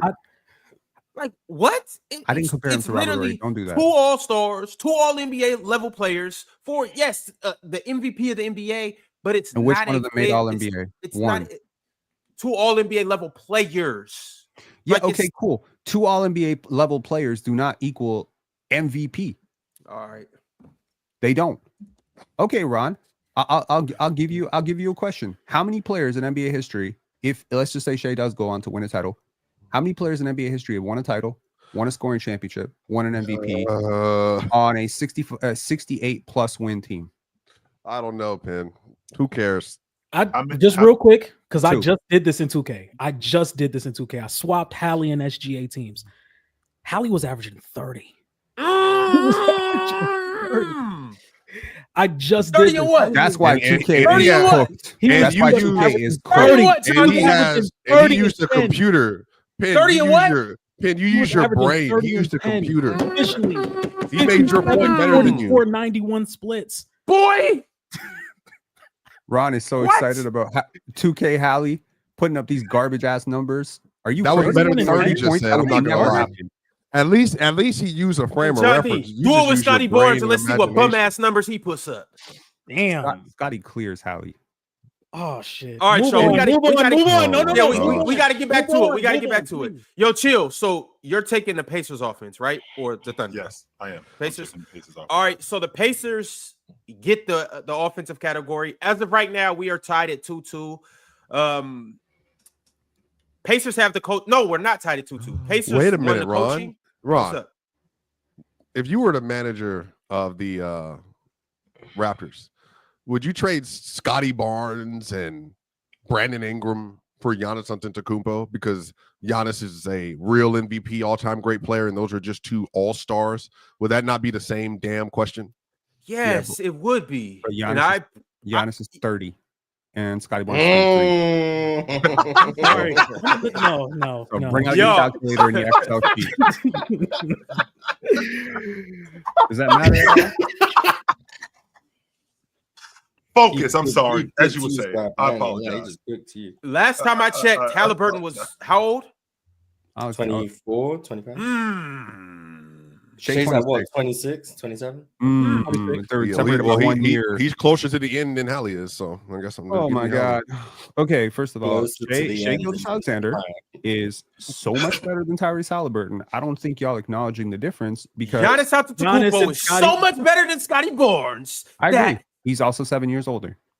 Does that matter? Does it matter at all? God. 7 years older? That doesn't matter. Come on, y'all. We in the finals. I'm not letting Giannis not come to my franchise because of Scotty Barnes. I think 42-year-old Giannis might be better than 31-year-old Scotty Barnes. 42. Okay.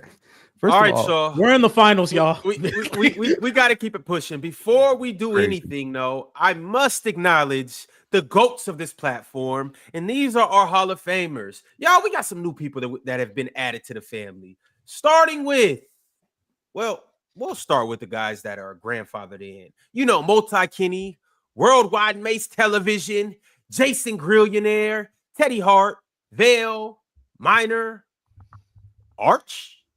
Shout out Arch. He's back. And then we got a couple new Hall of Famers. The first one goes by the name of Joe Breezy. And then another Hall of Famer by the name of Braden. And then another Hall of Famer by the name of Rove Deer. Rob Deer. Damn, bunch of fans. Shout out Rob Deer. All the new Hall of Famers, I want you guys to know that there is a special place for you in Player's Choice. The first perk that you get is, well, you have the opportunity to come up here every Friday for Hall of Fame Fridays and duke it out with the panel and give takes like Pascal Siakam and Tyrese Halliburton don't equal SGA. And you can also come back and push back on any of our takes. Also, there's a special group on Telegram dedicated to you guys. So make sure to hit me up on Instagram or hit up the Player's Choice account. My man Worldwide Mace Television just did that, and I added him into the Hall of Fame group specifically for you guys. And also, you guys always have a special place on Playback. Like tonight, when we're on Playback, you guys can come in, join us, you and only you. So make sure that you hit us up so you can cash in on these perks of being a Hall of Famer. Now, back to regularly scheduled programming. Look at our $200 super chat. That's the second one. $200 super chats. The first one. Oh, well, the reason why I didn't want to read the first one because I didn't want to embarrass anybody. But he said, "Cook Mars, comment dub as usual. Thank you, Arch. This is what Hall of Famers do." Then he sent another one and said, "Who's winning 2019 Kawhi Raptors or OKC? And who had the better run this year, OKC or last year's Jaylen Brown Celtics?" First of all, nasty calling last year's Celtics Jaylen Brown Celtics, but okay, cool. He won the conference finals MVP and the finals MVP. So cool. Voters are wrong all the time, just like they were wrong this year. Just like you're wrong about Scotty Barnes not being traded for a real player. Go ahead. Oh, who do you think? 2019 Raptors or OKC? With Mark has confirmed said he is a known Jason Tatum hater. He Scotty said that. ain't on the table. So not for Giannis, not for anybody. Anything. Okay. Well, now they are Jaylen Brown Celtics. The two best players in Raptors history are Vince Carter and Kyle Lowry. If you combine them in their prime, that would not be enough to trade for Giannis Antetokounmpo. I'm telling you that right now. I think between the 2019 Raptors group and the OKC Thunder 2025, which one of them would win the championship? I think OKC is better than that Raptors team. I think it's very close. I think it'd be a 7-game series. But I think the experience and that's the thing. That Kawhi is actually better than this Shea. What wall comes crashing down? That wall in 2019 comes crashing down. Well, they're not gonna put a wall against Shea. I don't think. No. So now SGA is better than that version of Giannis. I ain't Wait, hold on. Yeah, I think SGA is better. My bad. I'm thinking 2021 for some reason. Kawhi in 2019, that playoff run might be one of the 3 greatest playoff runs by an individual ever. Shea is nowhere close to that right now. He is not on a top 25 playoff run right now. Same person that said he's in the same conversation with Kobe. Fact swiper. Talk. He thinks Kawhi's better than Kobe. So I don't know. I do. Oh my god. Yeah, I don't know what point you thought you was making. So if you think Kawhi is better than Kobe, hold on. So if you think Brian is better than Kobe, does that mean that SGA peak for peak? I think Kawhi is probably like a top 10 player of all time. Peak for peak. I don't know what point you guys thought you was getting. I don't know. So 2019 Raptors versus the 2025 Thunder. Best player advantage experience goes to the Raptors. Obviously, depth. I think you could argue depth goes to the Raptors. Shit, bring Serge Ibaka off the bench. Bring Norman Powell off the bench. You know, is OG healthy? If OG is healthy, yeah, I give the edge to the Raptors. With or without OG, Chet being food at the rim, so you know, like obviously they're gonna cook. Oh, hello, John D. Welcome back. You guys, give me. I'm gonna be using this all off season. I see this. How we're gonna. So corny. We're gonna have to do. Chill. Who you got? 2019 Raptors or first of all, what's corny? OKC? The Raptors won the NBA championship, so Oklahoma City has not won the NBA championship yet. So you think every team that won a championship is better than every team that didn't? I'm going with the NBA champion right now. In this particular situation, I'm going with the NBA champion. No, I don't think that because I think that. So if OKC wins, does your answer change?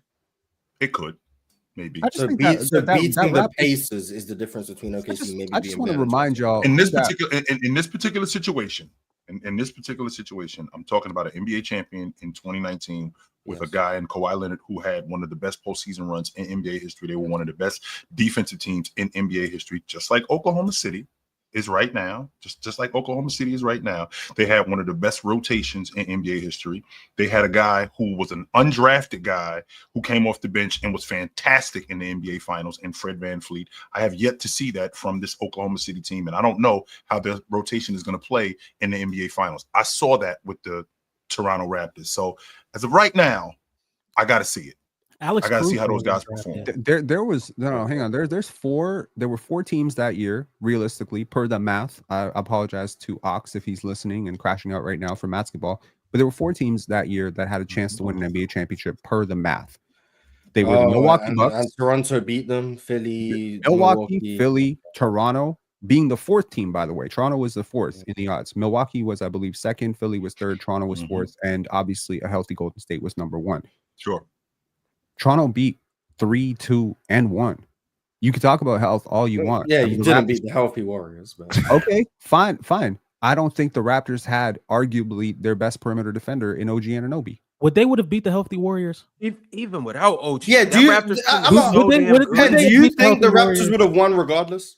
Like, do you think the Raptors? We've already been on this. I'm not going to disrespect KD like that and say, for sure. I would never do that. No, I think it would have been a very tough series, and I have no idea what would have happened. And honestly, as a Raptor fan, I'm very happy to not know what would have happened because, that 12 minutes to KD, that was some scary shit. Lighten y'all ass up. I do think the 2019 Raptors get drastically underrated because the Warriors weren't healthy.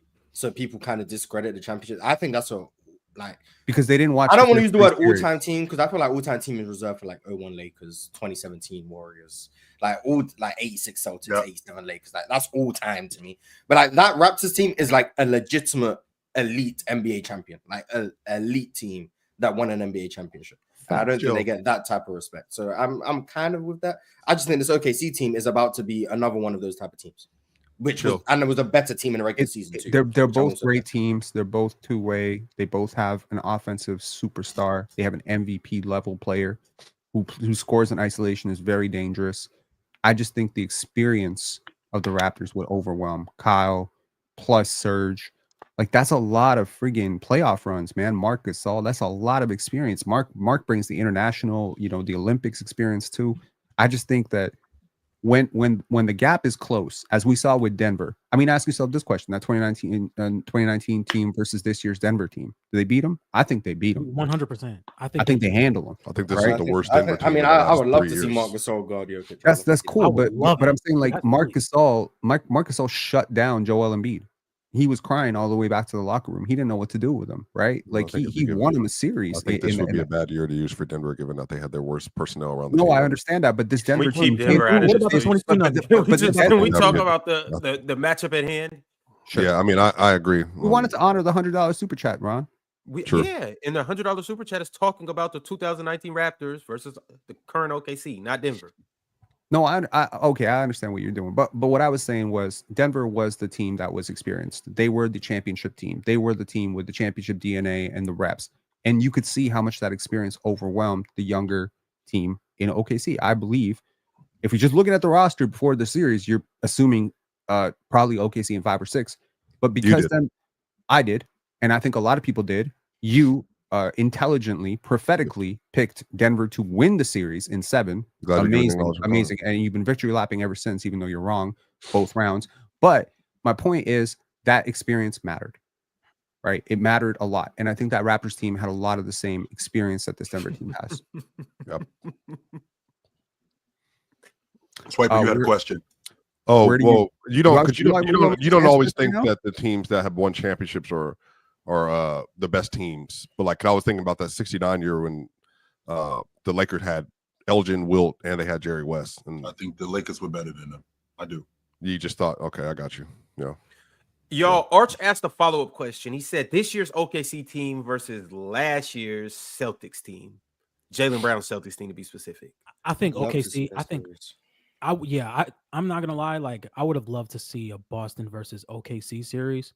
still think OKC would have won, but last year I think OKC wins that series because, to be completely honest, I think Boston was probably a better team this year than they were last year. It's just last year it's like you had that amount of shooting. Everybody was shooting pretty well throughout the regular season. This year you just get a down shooting year from Drew Holiday and Jaylen Brown, but this year Sam Hauser was better, Peyton Pritchard was better. But I do think OKC probably would have won that series in about 6 games. Yeah, I think no discredit for the Celtics. I think they just played a much more they had an advantage in every series they played in, every single one. Like there's just no one that could have beat them that they played last year. And I think OKC would be a perfect matchup for them. And then outside of Jason Tatum, and even then, like I don't know how many ball handlers I trust in that series to consistently. Oh, I trust Derek White.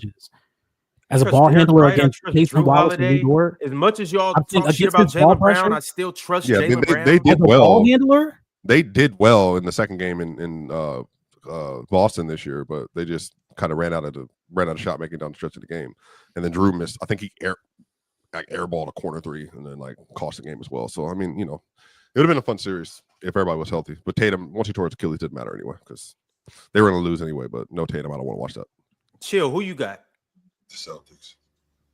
And they why? won the championship. So that has a lot to do with it. I mean, I think that as a collection, I think that the way that they played defense, as good as Oklahoma City played defense, but the way that Boston played defense last year, Jaylen Brown in particular, I think that they were really connected. I think the shooting would be a problem, but I do think that they could attack some more mismatches than they did against Dallas, and I think that they could turn more of their defense into offense. I think they could turn some more of their defense into offense. I think Jaylen Brown would be more of a defender in this series, like he was last year against Dallas, than he would be a bucket getter. I think that his job of chasing around SGA would be substantial. I think Jason Tatum will be put in way different spaces. I don't think that they would just be a primary long ball shooting team. I think he would be in the mid-range more. I think he would be on the block more.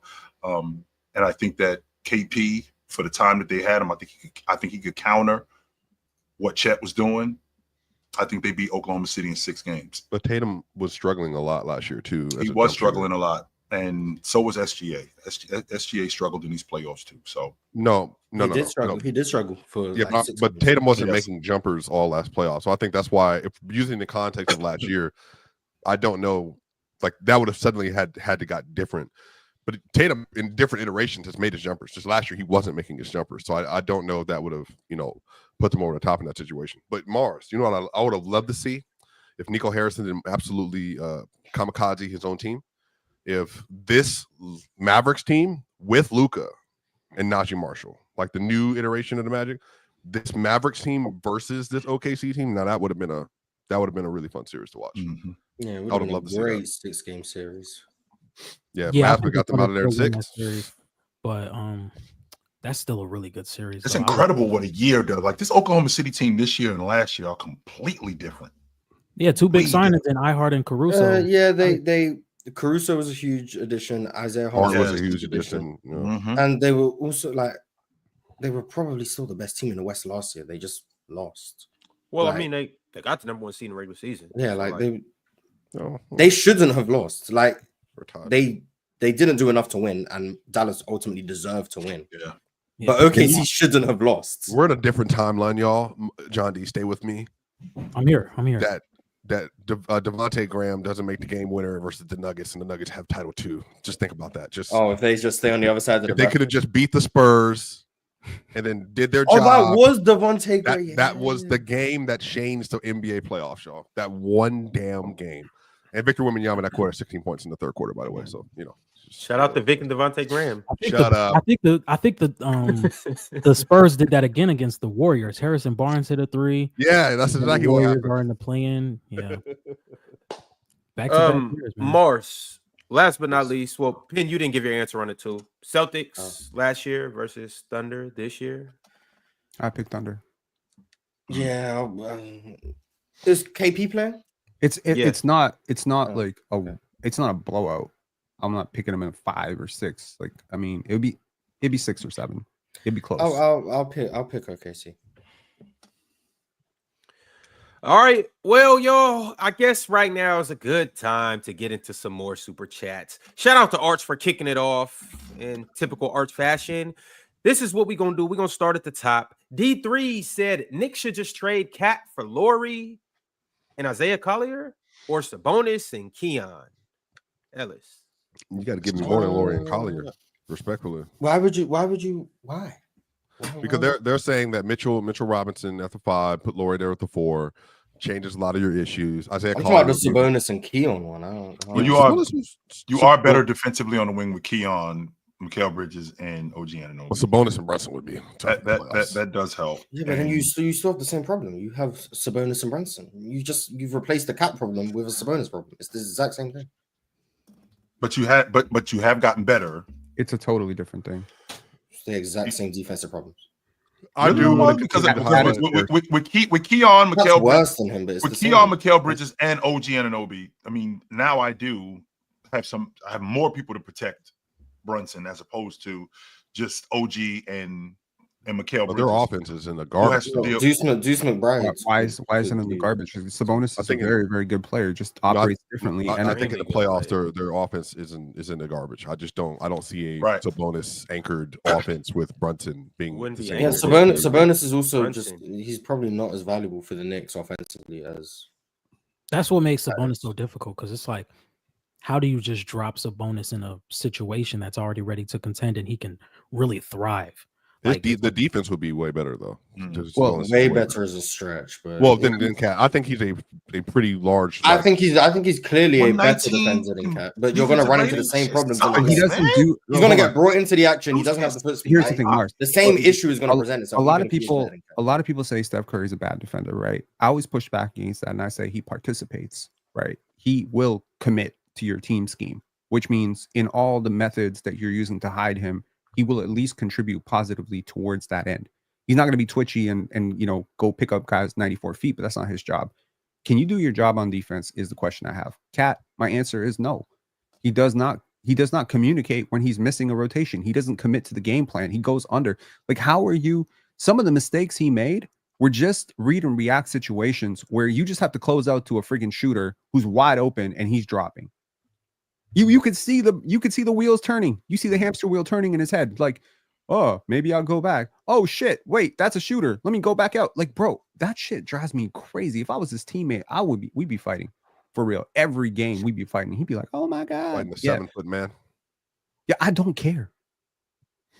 If I'm in the NBA, I'm assuming I'm not my height. So maybe I'll be 6'6". I don't know. You think OG would lose in a fight to Cat? Come on, man. Height ain't everything. I have no idea. I've never seen OG fight. All right, y'all. K Spiffy sent through a super chat and said the best OKC players versus the best Pacers players all time. Who wins? So we got what? Reggie Miller, TJ Ford. We have Jermaine O'Neal, Roy Hibbert, Paul George, Danny Granger.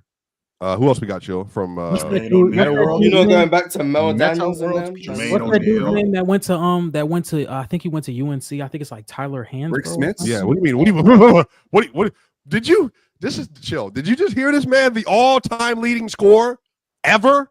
Tyler Hansbrough. What's that guy's name?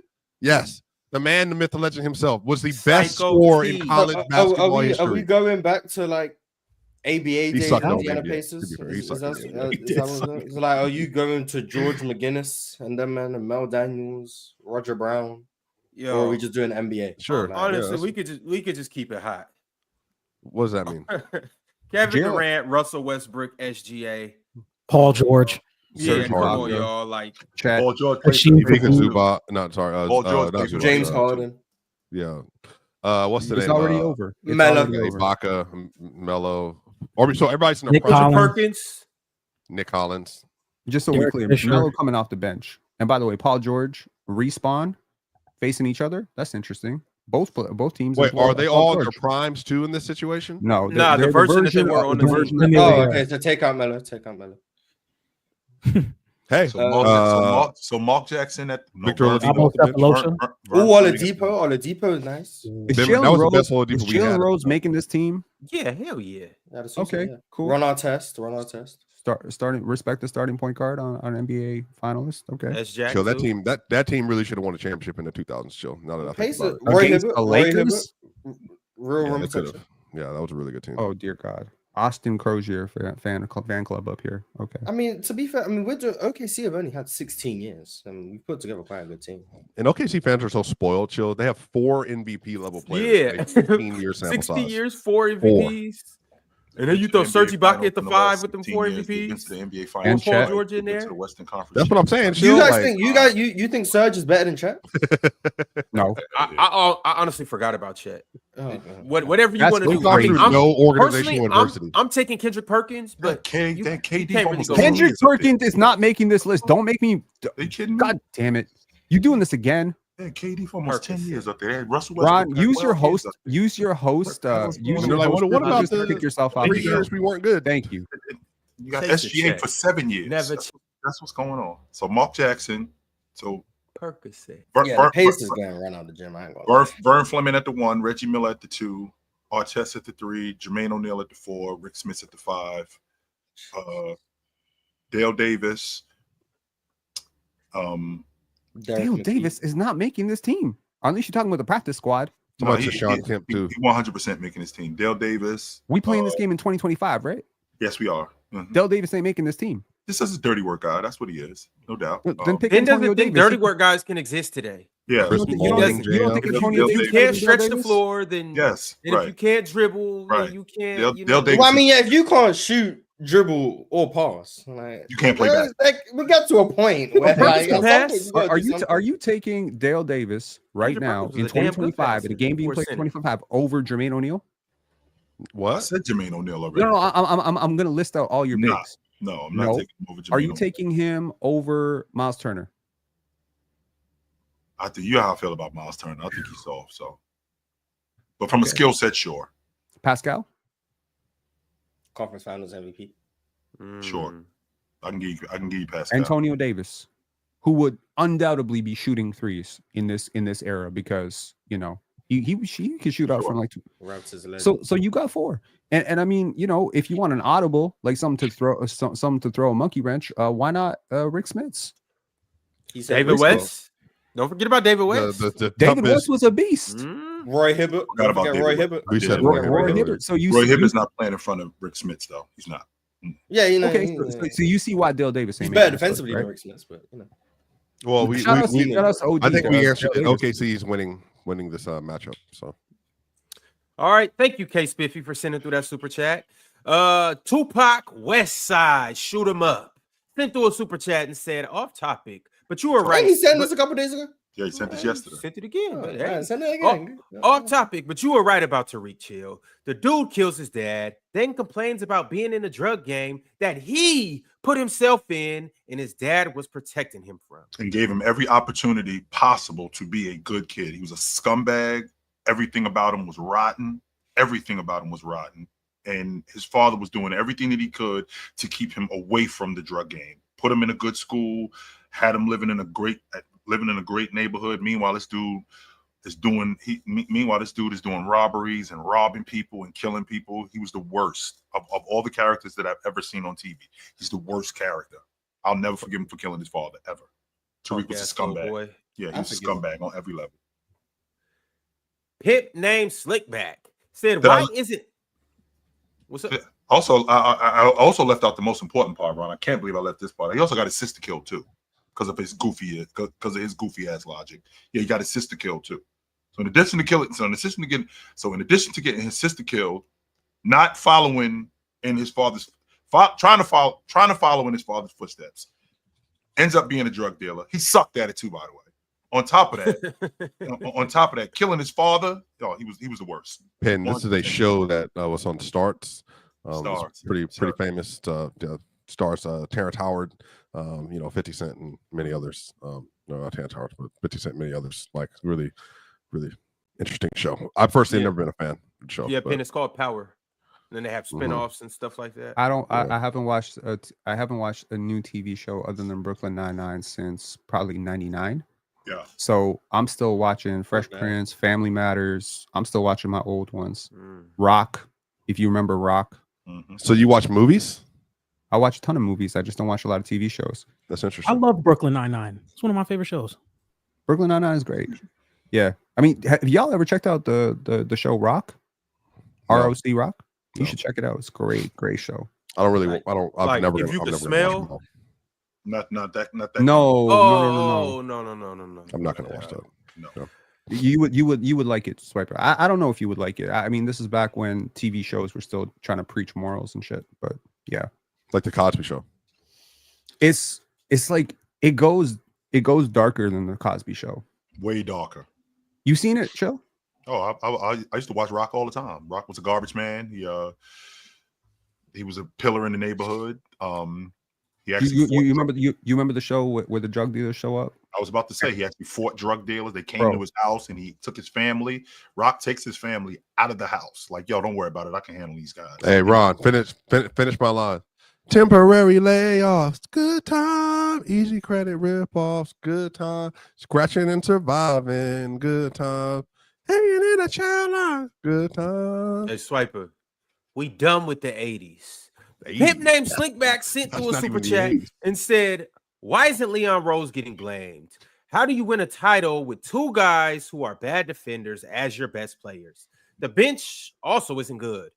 Kolick, Shamit, Achua wouldn't start on the Wizards. No, I don't agree. blame Leon Rose. I agree. They wouldn't. So does Leon Rose, should he get the blame?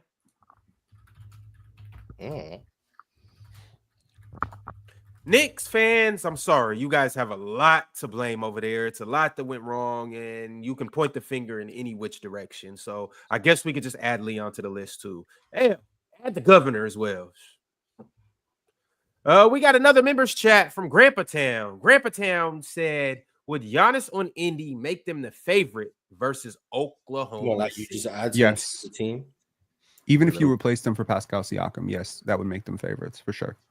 Yeah, they're pretty 100%. damn good. Hallie and Giannis pick and roll. Yeah, I heard the same about Dame and Giannis pick and roll. Well, I still Okay, think okay, fair, Hallie's just better. I agree. I think he's better than Dame. Okay, CN6. You running 5.7 said, if you're the San Antonio Spurs, are you doing Vassell, Keldon, Stephon Castle, 2025 second and 14 picks, and a couple more first round and second round picks? Damn, for Giannis. Line up Fox, sign Keon Ellis. So you got Fox, Ellis, Barnes, Giannis, and Wemby are title favorites to me and makes Sense. ends for. I think he meant sense. But It makes sense for Milwaukee also. no. maybe I'm in the minority, but if I'm the Spurs, I'm sticking and picking. Man. Me too. Maybe. I've been very adamant on I'm not trading for Giannis if I'm the Spurs. Yeah. Where do you think this? Where do you think this logic comes from? Of right now? Is it because? And this is just me. Is it because we live in a space where there's so much parity and you have an opportunity to win right now? So if I have an opportunity to an opportunity to put my team in a space where I can win the NBA championship right now, I have to take it. I think that is a point, but for me, it's just the timeline, and I just don't think I don't think if you add Giannis on this team, they're a clear-cut finals favorite in the West next year. One, I just don't think Wemby is all the way there yet to be as good as we think he will be in the playoffs. Just not yet. Like, I think he has to get a year under his belt just because how the much weight better problem. Giannis makes Wemby? I understand that, but I'm just saying, like, Wemby. How much better does he make him, Ron? Because again, I do it in year 3. Like, how much better does Giannis make him as a defender? Let's start as a defender. Hold on, though. Because you brought up year 3, like that's a major factor in this whole thing. It is. Do you guys remember when Victor Wembanyama was playing and he was averaging 24, 4 blocks, 10 rebounds? Do you remember where we had him slotted as? Yeah, I get. I still first team All NBA. Yeah, I still think he's a top 10 player in the league. I'm saying, no, I also think he's going to struggle first team offensively. All NBA players up there with, I'm just being generous, a top 10 point guard in the NBA who does play defense. So you got three good defenders, 2 phenomenal defenders. You have 3 guys who are demons in transition. You got 3 guys who can get theirs whenever they want to. And then on top of that, you have Giannis Antetokounmpo, who the defense has to build a wall around. When he does that, the ball gets swing to DeAaron Fox. I take 2 dribbles. I'm at the rim at will. I swing the ball. I swing the ball. He's at the free throw line shooting a pull-up jumper. Okay, regardless, you got De'Aaron Fox shooting a wide open pull-up jumper. He gets whatever he wants to out of that with 1 defender guarding him because you're swinging it out of that. The defense has to heavily load up on Giannis. That's alley-oops to Victor Wembanyama. That's offensive rebounds for Victor Wembanyama. That's wide open dunk downs for Victor Wembanyama. And that's just with Giannis having the ball. Now, what happens when you have De'Aaron Fox getting downhill? Alley-oops, kick darts, all of that. What happens when Victor Wembanyama is just doing his alien activities? It's just like those 3 guys create so much advantages or disadvantages for the defense and advantages for their teammates. They're unstoppable. They should now, you guys can argue the players around him and what that looks like. I was about to ask you that, Ron. Who's stretching the 3, defense? Who is stretching the defense?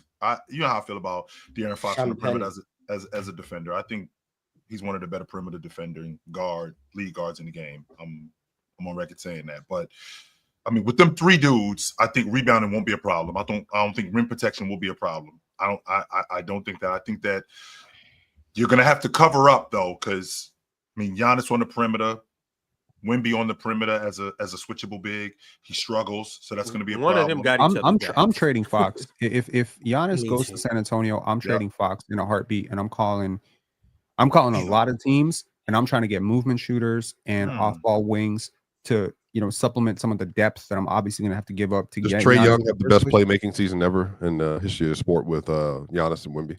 Probably. I mean, that would be the dream, right? Yeah, Trade for Trae Young. If you can't get Trae Young, which you probably, Fox for Trae Young, who says no? I would call a team like Toronto. Atlanta says and I would say, okay, quickly, Grady, yes, they do. Ochai. I don't even think they like Trae like that. 3 snipers. How come they haven't moved 3 snipers? We give you. They haven't been able to. Ochai for De'Aaron Fox. Okay, Ochai Abaji. What did he say? I was still trading De'Aaron. You know what? You know what? Okay. Ochai. No one believes in that, but you don't, Pin. I know you know that. Like no one wants Ochai Abaji in a D-Fox trade. Respectfully. In a what? A D-Fox. I don't want Ochai Abaji back. Like I'm good. I don't. Who's the first player? National champion Ochai Abaji 4 years ago. Best player in the national championship. College.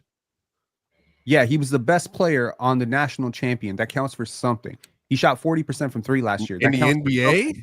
Yes, he shot 40% from 3 in the NBA, just like Jarris Walker. So you want me to trade Fox for Ochai because of college basketball? As for the Spurs, I think we have I think the Spurs have something really good going. I've talked about this multiple times. I think Stephon Castle and Victor Wembanyama can be one of the better guard big defensive duos in the NBA potentially. You grab Dylan Harper, and if you draft Dylan Harper and he shows that he can be what we're scouting him to become, that makes De'Aaron Fox expendable. And now you have 3 guys who are under 23 years old that you have the next 10 years to play with.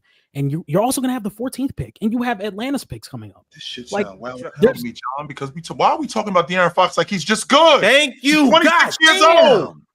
De'Aaron Fox is an elite lead guard. Elite. Elite. What's happening right now? How many elite guards are in the league? Elite. How many? It's a good amount of elite. How many guards are elite? How many guards average 27 points? What's happening? On a shot volume? Yeah, there are a lot of guards that can do that on the shot volume. Yeah, no, I agree. Not like De'Aaron. Is he a top 10? Is he a top 10 point guard in the sport? I don't know. Easily. Yes. I don't De'Aaron think Fox so. in the top 10 guard. I'm lower on De'Aaron. He's not a top 10 point guard? I don't think so. No. All right, let's do this. Chill. Let's do this. So Luka, SGA, Steve Nash, my bad, Tyrese Halliburton, and then Kyrie Irving. Ron, you right? Kyrie? He's better than Irv. Yeah, he's better than He's Kyrie. better than who? Yes, he is. He's better than Irv. At what? No, he's not. No, he's not.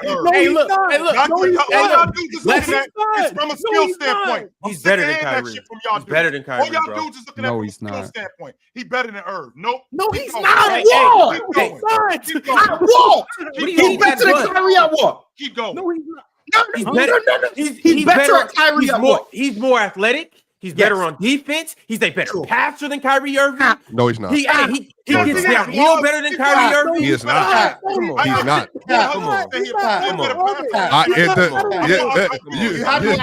I don't know if y'all watched De'Aaron Fox his whole career. He is not an upper tier passer in the league. I don't know if you've seen him play. You can tween and get a bucket. There you go. There you go. A better player. He just doesn't. He's a De'Aaron Fox a bad passer. So he's allowed to lie, but we can't talk about skill. I'm allowed to lie? No. Nobody's lying, Moss. Ain't nobody lying. But that's your whole Fox argument. isn't not. That's all you talking about. There are several guards that are better passers than De'Aaron Fox. Several. Kyrie's not one of them. Kyrie is absolutely one of them. No, he's not. No, Kyrie is clearly a better scorer. Kyrie is clearly a better shooter. Scorer, shooter, scoring and shooting. And I think playmaker. Honestly, like Kyrie's a better playmaker too. Like all the way around. Like, I don't know what we're doing. I'm not saying De'Aaron's defense, but that's besides the point. Kyrie clearly shoots better, clearly plays off the ball better, clearly, in my opinion, scores better. And I think he's a better passer. I don't know how better isolation player. I don't better know post-up scorer. But I think Kyrie's clearly a better passer. You guys are going to lean on the defense. Like, one is clearly a better offensive player, and I don't know what you guys see in De'Aaron Fox's defense to where he's a great. No, you're not even having that conversation. I don't see that, but that's besides the point. I'm fine with saying De'Aaron's a better. I'm trying to figure out when does that actually translate. translate? How many years ago? But the fact that you guys can sit there with a straight face and tell me De'Aaron Fox passes the ball better than Kyrie has me questioning a lot of your sanity. That's insane. Well, how you can sit there and tell me that Kyrie Irving, who is a primary bucket getter, and all he shows you primarily is getting to the rim, finishing around the rim, great isolation player. It's all better than him, Fox, by the way. Again, we ain't talking about that. We're talking about distributing. Who's a better playmaker, Chill? One more time. Who's a better playmaker between Kyrie and D Fox? De'Aaron. No, I'm asking Chill. Oh, I think De'Aaron Fox on defense, he a better playmaker. I think on offense, I think it's close. I do. I think on offense is close, and I'm giving the edge to De'Aaron Fox. Yes, I am. So a worse on-ball creator and a worse ISO player and a worse scorer. What's the gap? What's the gap? What is the gap between De'Aaron Fox and Kyrie Irving in terms of creating on the ball? What's the gap? Because I think De'Aaron Fox is. I think Kyrie's arguably. I don't know how many guards create better than Kyrie off the dribble in the history of the sport. 4. Create for who though? Create him for or who? others. Literally, a lot of Kyrie's. If you watch the Mavericks and why him and Luka work so well, if you watch him do his thing, whether it's with Derek Lively, whether it's with Luka, or even with Anthony Davis, he is a great advantage creator for other players and leveraging his own personal scoring gravity to utilize for other people to be able to score off of his action. He is not like a Jokic, Luka level passer. Never going to gas it. But he is better than Fox. Fox has never been a high-level connector, consistently, ever. Kyrie at least has shown it in spurts, and we've seen him do it. So, across the board, Kyrie's just a better overall playmaker than De'Aaron Fox is. And so I think that's important, especially if you want, just from a player that has just more scoring and shooting gravity. And then if they get in a bind, he creates space for himself more than Fox does. And on top of that, if you ask Sacramento fans, not all Sacramento fans, one of the biggest criticisms about De'Aaron Fox is that he's too passive, especially in the first half of games. Oh, he's being a point guard? He loads up a lot of his scoring in the fourth quarter. No, he's not. But he's not being a point guard. No, he's not though. But I'm saying Sabonis is their best playmaker. But with Steve Nash is pass if we give him a pass. But he's not Steve Nash though. There's a difference between being passive and passing the ball. Being passive is not creating the advantage and not capitalizing on the advantage. Passing is creating the advantage and capitalizing on the advantage. If you're being all Kyrie does is create advantages all game. That's what Kyrie does. Ron does it more than every time we have a conversation. You say something, and then he goes to these absolutes. And y'all do that for me all the time. Someone will say Kyrie's a better advantage creator, or De'Aaron Fox can be passive. So Kyrie just always plays. Who's better in college? You said that. No, he's better than De'Aaron. So De'Aaron Fox just never creates for his teammate. No one said that. Kyrie's 11 games or De'Aaron Fox. But Ron does this every time you have a conversation. No one said you never do that. I don't know what to tell y'all, but this should not be a debate. And honestly, the fact that y'all trying to drag this into a debate is absolutely insane. All right, so if this isn't a debate, no problem. So I got 5 guards. You said let me land the plane. Land it. SGA, Luka, Steph, Brunson, Hallie. Okay, that's 5. Now, do we talk about James Harden? What do you think about James Harden? What do you think James about Harden Cade? and DeAaron Fox too, by the way, this year. What do you think about Cade? What do you think about Cade? Wait, hold on. What? How is a dude that doesn't play no defense better than a point guard that plays defense? James Harden did not hurt his team this year. Underrating Kyrie's defense, first of all, and Kyrie played better defense last 2 years, by the way. So DeAaron Fox is better. But Mars, stop. We're not talking about Luka. No, stop. We're not talking about Luka. No, Luka's no. Here's what I'm saying. It's obvious it's Luka, but James Harden does not feel the offensive glass. And neither does Kyrie as much as Luka. It is like 2 or 3 players in the sport. It is 2 or 3 players in the sport where your offense is so great. Harden you don't care about your defense. James Harden's not that. James Harden did not hurt the Clippers defense. They had an elite defense all year. And James Harden was on the floor more than where he hurt the played Clippers? 80 games this year. You know where you hurt the Clippers? By choking when it mattered the most. Oh, okay. So what did DeAaron Fox do? What happened in playing? What their playing game? His offensive spout ran out of gas when don't we have? So James Harden having a bad game 7 means DeAaron Fox is better. He ran out of gas. That doesn't mean that at all, Mars. No, that doesn't mean that at all. No, we're not doing that. So what did DeAaron Fox do in the playoffs this year, Ron? What about Garland? Swiper, ha. No. I mean, you're bringing up the playoffs. Like, so Garland or Fox? Garland or Fox? No. Garland. No. I got Garland. Garland's not better than D. Fox? No, he's not. We Garland's have not this better than Kyrie. conversation all year. I agree. He's not better than Kyrie. Wait a minute. Whoa. John D, hold on. Because this is why Ron. No, chill. Hold on, please. Because Ron, you pack yourself in a box more willingly than anybody else on PC. You literally at every single turn when it comes to defending Tyrese Halliburton, we'll talk about playing point guard and playmaking and passing. Darius Garland is a significantly better. He doesn't do it better than DeAaron Fox. Playmaker than DeAaron Fox. He plays point guard. He's a much better point guard than DeAaron Fox. Yes, he literally is. No, he's not. He literally, the Cleveland offense ran through D. Garland, and they were elite for the entire time he was healthy. Then he gets hurt, and they fall off a cliff. That's literally what happened. No, they've never had an elite offense. Chill. Chill. Let me ask you this: How many years has he actually led an elite offense when he's been on the floor? How many years? Because we're doing this again. How many years have they had an elite offense with DeAaron Fox? I think the 1 year in so 2022-23. I think that was one. When they actually had a good team. That's the only reputable team that De'Aaron Fox ever had. Hold on, Ron. Stay right there, Swiper. Keep going, Swiper. Keep going, Swiper. So how many years has De'Aaron Fox led an elite offense? I think 1. I would say 1. If you want, maybe 2. If you want, so 20, maybe 2. Yeah. De'Aaron Fox has never, and I'm glad never had Donovan Mitchell, never had Evan Mobley, never had Jared Allen. Okay, so let's go through this list. Let's go through this list. So Tyrese Halliburton, you think he's an elite offensive force by himself? No. You said he's better than Steve Nash.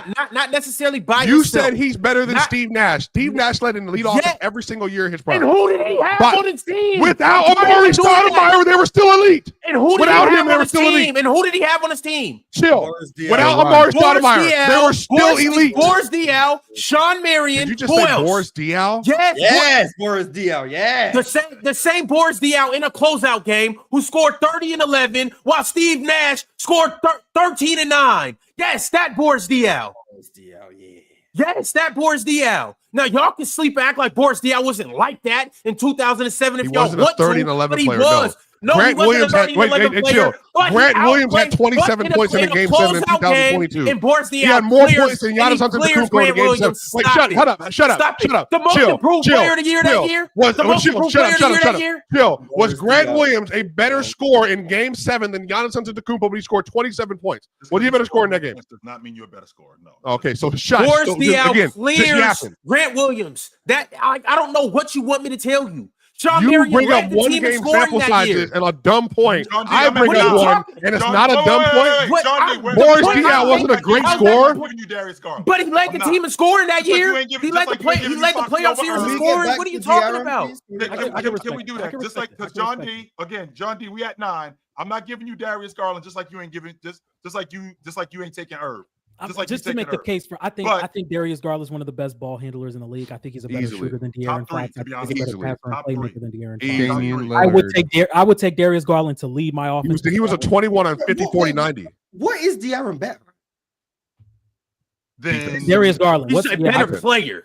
That's what he is. He's a better player. I'm not asking. No, here's what I'm saying. No, you guys can't keep doing this. I'm talking to Chill. Can I okay, no, I'm answering this. You guys can't keep doing this saying he dribbles better, he shoots better, that's to a shot better, so he's a better player. That's not how basketball works. I agree. You can be better at more things. I agree. You can be better at more things and not overall a better player. I agree. That's why I'm asking. Chill. But you asked that. That's what you said. What does he do better? Yeah. What does DeAaron do more? What he thinks DeAaron actually does better, and then we can move on from there. Just post the show and be quiet. Chill. What does DeAaron do better in your opinion? Moss, to answer your question, I can start and stop the conversation. I think that DeAaron Fox commands the offense as the league guard better than how? This is why I wanted to have this conversation. I don't know how that could be the first thing that's said. Darius Garland does. I think, and the reason why is I think that his ability to score, because I think that's the space that we live in. His ability to score and his ability to get downhill creates so many more advantages for others. His ability to score, his ability to get to the rim creates so much more advantages for other people. Darius Garland's ability to get downhill and get to the rim 100% creates advantages. I'm not going to argue that point. What I am going to do is I'm going to argue the point that De'Aaron Fox, his ability to get to the rim, his ability to knock down open shots creates so much more advantages for his players, which he now is able to get off the ball. He's a worse shooter by a group. And then De'Aaron Fox isn't even getting all the way downhill anymore. I'm pretty sure, he's averaging. Garland drives more than De'Aaron, for one. I'm pretty sure. Keep going. Mm-hmm. I'm also certain Garland gets into the paint more than De'Aaron. So where's this? And Okay, so 1,000% confident he gets to the rim more than De'Aaron does. So, like, I don't. Yeah. And Ron, maybe you might be able to make this point. Garland's a better passer. He's a better shooter. De'Aaron Fox, that's it. Averaged 27 a game. Now, where's that 27 coming from? If he ain't getting to the rim, if he's not getting to the rim, if he's not shooting the basketball, and that mid-range is opening up the other stuff. That mid-range is opening up the offense. The issue is Garland is still better than him in the mid-range. That's exactly. So, like, yes, De'Aaron Fox is a talented scorer. In theory, De'Aaron Fox should clear Garland as a driver. The issue is he chooses to stop and shoot pull-up jumpers. And it works. Don't ask me why he does that. He chooses. And it works. Works for what? I mean, when you factor in the fact that he's been like a neutral or negative efficiency guy for the last couple seasons, it's debatable whether how much it actually works. Sure. But Garland is clearly more efficient. Garland drives more. Garland gets to the paint more. Garland gets to the rim more. 31% from three a this better year. passer. When it comes to playmaking and commanding offense, I don't know how you can say De'Aaron Fox does that better than Darius Garland. I don't know how you can come to that. Shit, yo. So when I'm watching Darius Garland and I'm watching him, I'm watching him do all of these things better. I don't understand. Darius Garland. I'm glad you brought that up. Wait, hold on, chill. But you realize even in hold on, because this is also the thing. You agree De'Aaron Fox is an elite clutch player, right, chill? Yes, he is. So is Darius Garland. I don't know if people know this. He was literally one of the 4 best players, volume scorers in the clutch this regular season. He is an elite player in the clutch. He's a better dribbler, passer, shoot up, pull up shooter, pick and roll player, drive, you name it. He does it better. The issue with Garland and Fox is Garland is 6'1". He doesn't have the same athletic ability. De'Aaron, is he getting to the rim? When you watch De'Aaron, is he getting yes, Mars. No, he's trying to act like he doesn't get to the rim because he doesn't get there as much as y'all would like him to. No, he's not just a stop and pop lead guard. I'm not okay. That's not him, because that's what you're trying to sell me. You're trying to sell me that he's a stop and pop lead guard, and he does do that. I'm clarifying. Let me clarify. That's on me. I said so. When you watch De'Aaron, is he getting to the rim? That's on me. De'Aaron Fox absolutely does get to the rim during games. Absolutely. Do you think De'Aaron Fox is getting to the rim more than Darius Garland? Yes. Okay, you're lying. Yes. Okay, you're wrong. Yes.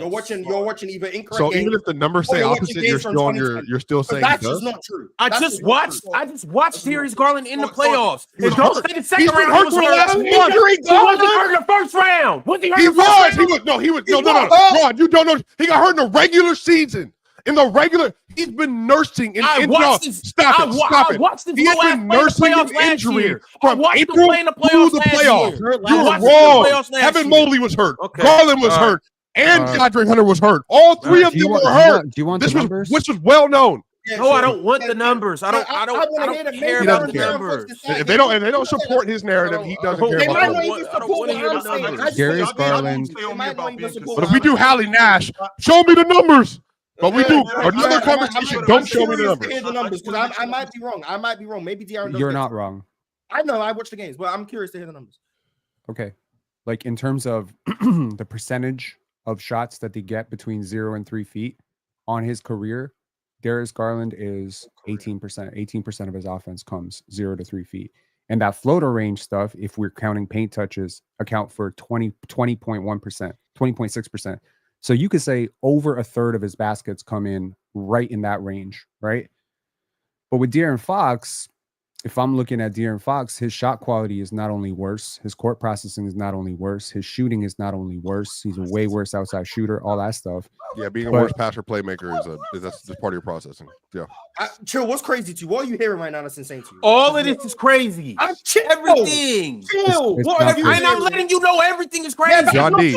I was saying all year, Chill. Garland made my third team What All are you NBA hearing that's team. making you Guess react who like they that? never brought up? They never brought up De'Aaron Fox to push back against my Garland take. They would say James Harden.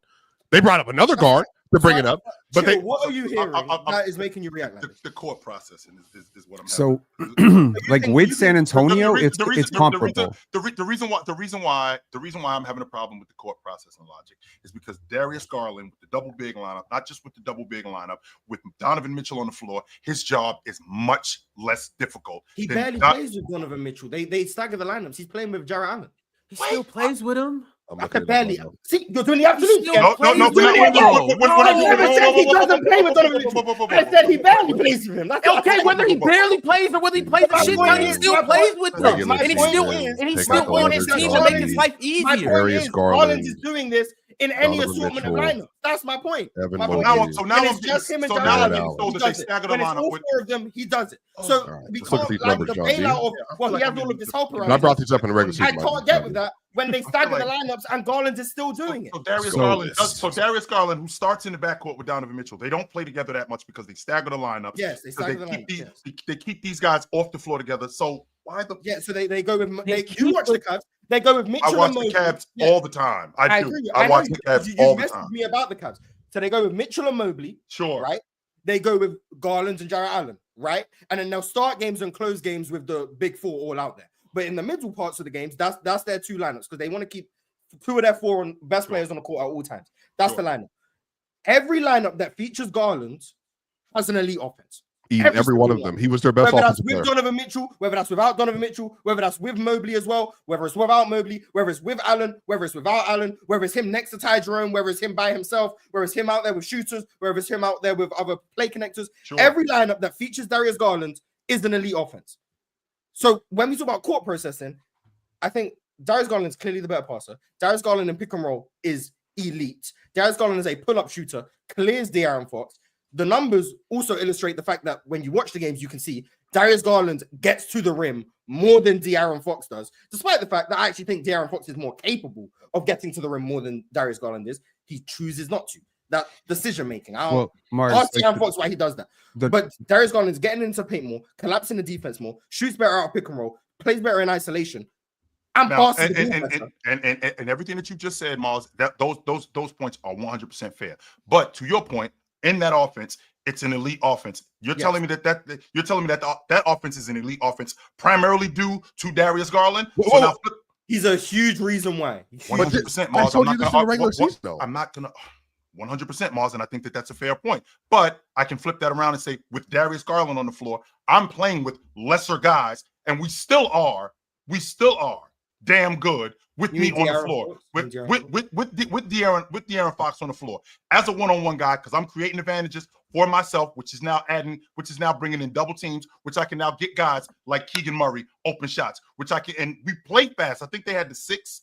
I think this season, if I'm not mistaken, I think they had to not this season. They played actually slower this year than they played slower this year than they played in the past. But when they actually were playing fast with Murray, with Sabonis, that was largely due to De'Aaron Fox's skill set. The fact that he could get the ball up the floor, the fact that he can stop and pop, and the fact that he does drag defenses away from the basket when he stop and pops. Now he can get to the rim even more. And with him getting to the rim even more, he's one of the better guard finishers in the game. And I think he's a better. I think he's a better guard finisher than Darius Garland. I agree. I think he's a better guard finisher. So with that coupled, I think the separator between both Darius Garland and De'Aaron Fox is the fact that Darius Garland, he's playing with better players, which to his advantage makes him better, as opposed to De'Aaron Fox, who's playing with different guys, and those advantages that he's creating creates those advantages for them. I think that those other guys enhance Darius. I think those other guys enhance. So you think there's a marginal difference in their offense when he's on the court and off the floor? Fellas, we got to move on. Because we got to move on. Really quickly, can I just clarify real quick? Because Darius Garland, we got to move on. No, I appreciate that we got to move on. It's gonna be real quick. We got to move on. We have to. Yeah, it's unfortunate, but we got to move on. You still didn't hear the rest of the names. We'll never get to it. I don't have De'Aaron Fox top 10 as a point guard. Look, we got to get back to the chart that we're on. As of right now, and fellas, we have about 12 more categories. No, about 8 more categories. How many categories of basketball are there? Let's get through these quickly. We don't gotta sit here and debate on defense, bench, and coaching. What more do we need? And so you'll see when I name them. All right, let's get into it, y'all. Pacers versus the Thunder. Obviously, we did defense and we did offense, but now we're gonna do the Thunder's defense versus the Pacers' offense. Which gets the better of which? The Thunder. The Thunder. They're gonna win the series. Sweet. So yes, Thunder there defense. we go. Chill. Pacers offense, Thunder defense. You're taking the Thunder defense? I'm taking the Thunder defense, yes. There we go. All right. The Thunder defense sweeps. The next category that we have is rebounding. Thunder. Yes. Swiper? Yes. I think it's actually criminal that Indiana doesn't rebound as much as they should. That's why I feel like with a guy like the big fella, I think he's soft. Them dudes don't rebound nearly as much. Yeah, it's strategic. They're running all the time, so it's strategic. You know. They don't die on the defensive glass. They're fine over there. They're fine.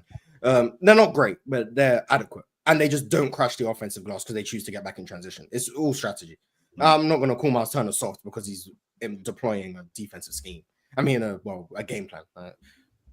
It's just that's what they choose to do. All right. The next category that we have is shooting between the Pacers and the Thunder. Indiana. OKC. Shooting? Yeah. Because I'm not just counting 3-point shooting. Yeah, I was gonna say, we're talking about 3-point shooting, or are we doing just jump shots? No, we're talking shooting. Do layups count as shooting? No. I'm asking Ron. Ron made the category. No. So I mean, when I think of shooting, I'm thinking 3-point shooting.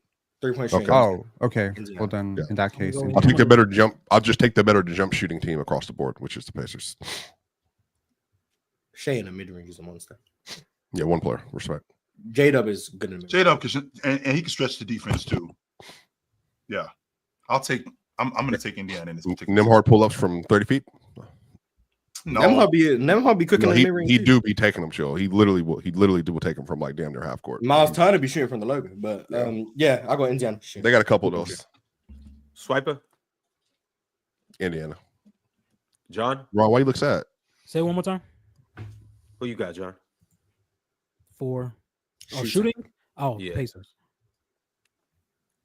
Penn, you're still staying with the Thunder? I mean, someone's got to. Nice.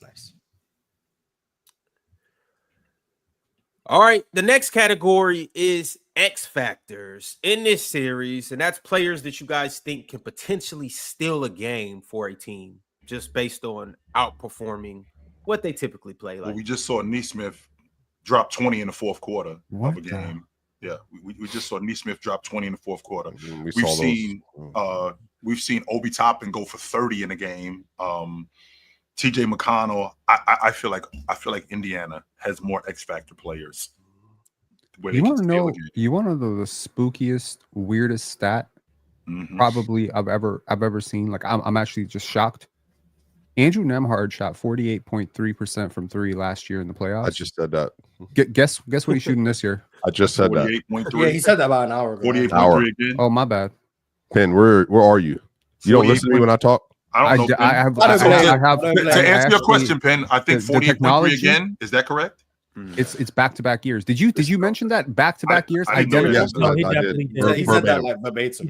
Yeah. It's amazing. I got these new headphones. They have a swiper filter, so when you talk, it just automatically mutes it out. He mentions me on his Twitter. I need a run. Shout out. Those don't exist, Mars. Next. I didn't mention you. Next category. I said, imagine if. Well, we going with X Factors. Chill went with the Pacers. Who the rest of you guys got? Well, the Thunder are going to get a 7-12 game from Wiggins, Wallace, and Caruso at some point from 3, and then they're probably going to get Marsh going to get bored. They'll be up by 15. They'll say, let's just switch it up. Kendrick will get in there, give him some key minutes. They'll be down 6, and then they'll need Jay Will to come in and hit 2 threes off the bench. So probably put him in there. Carlson's on the bench somewhere, probably. They'll just throw him in there like fourth quarter. It's definitely OKC.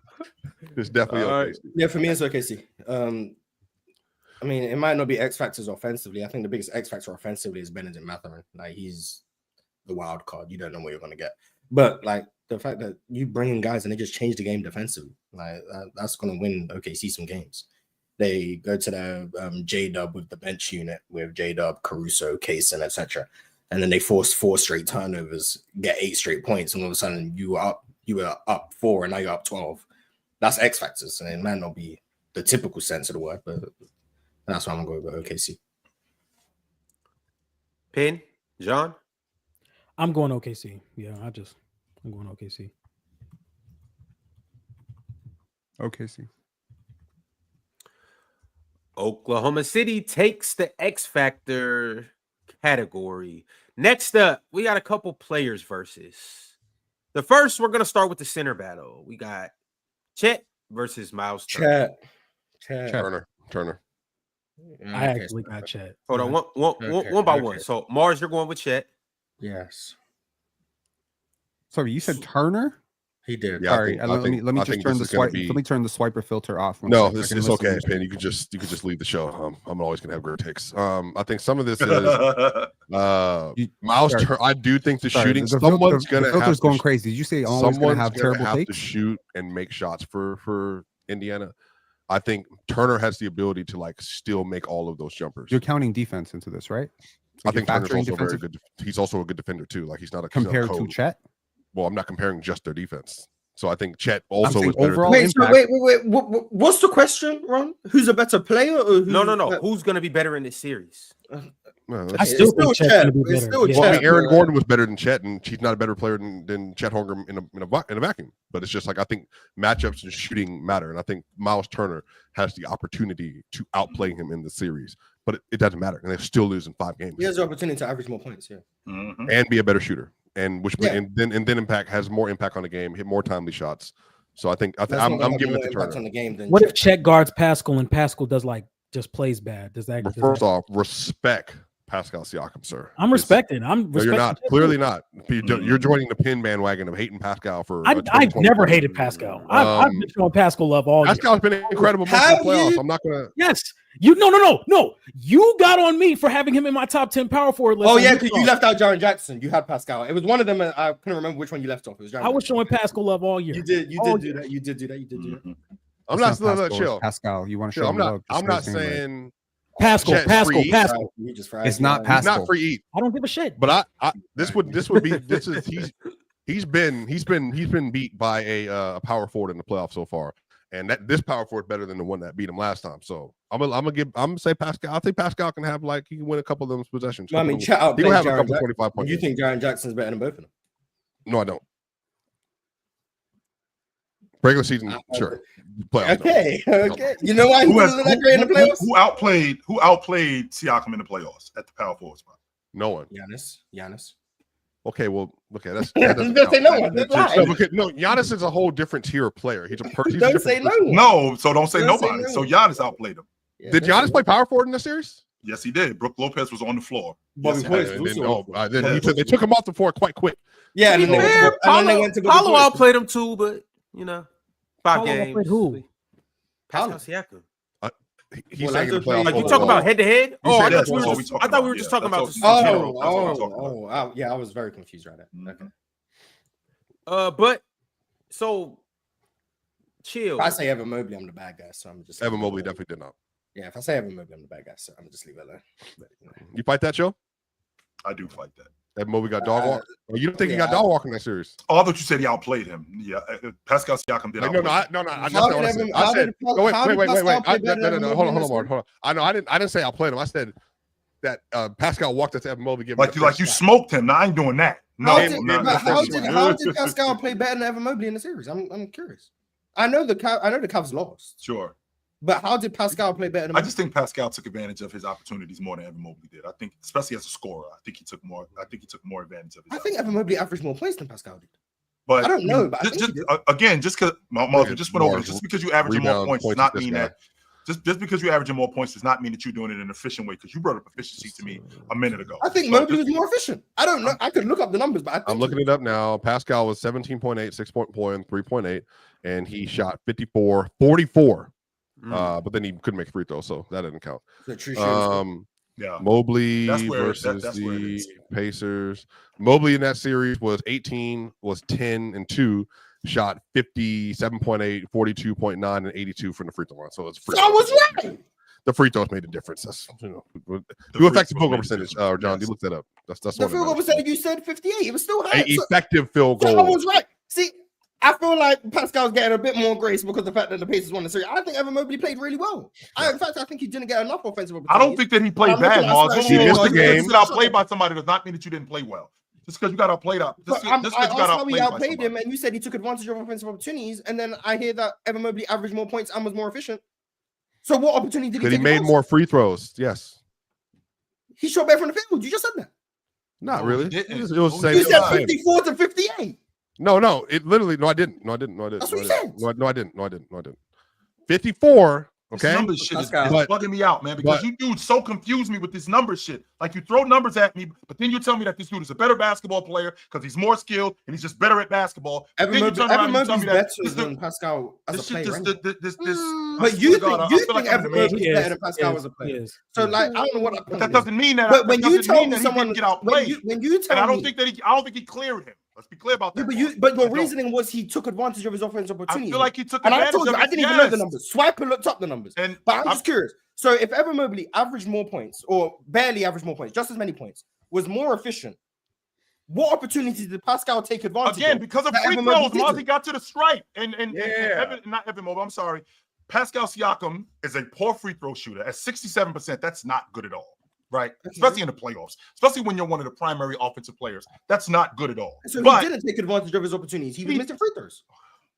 Sure, Mars, you got it. Why? All right, y'all. Sure, Mars. Yeah, let's move on. Absolutely, Mars. We got shit.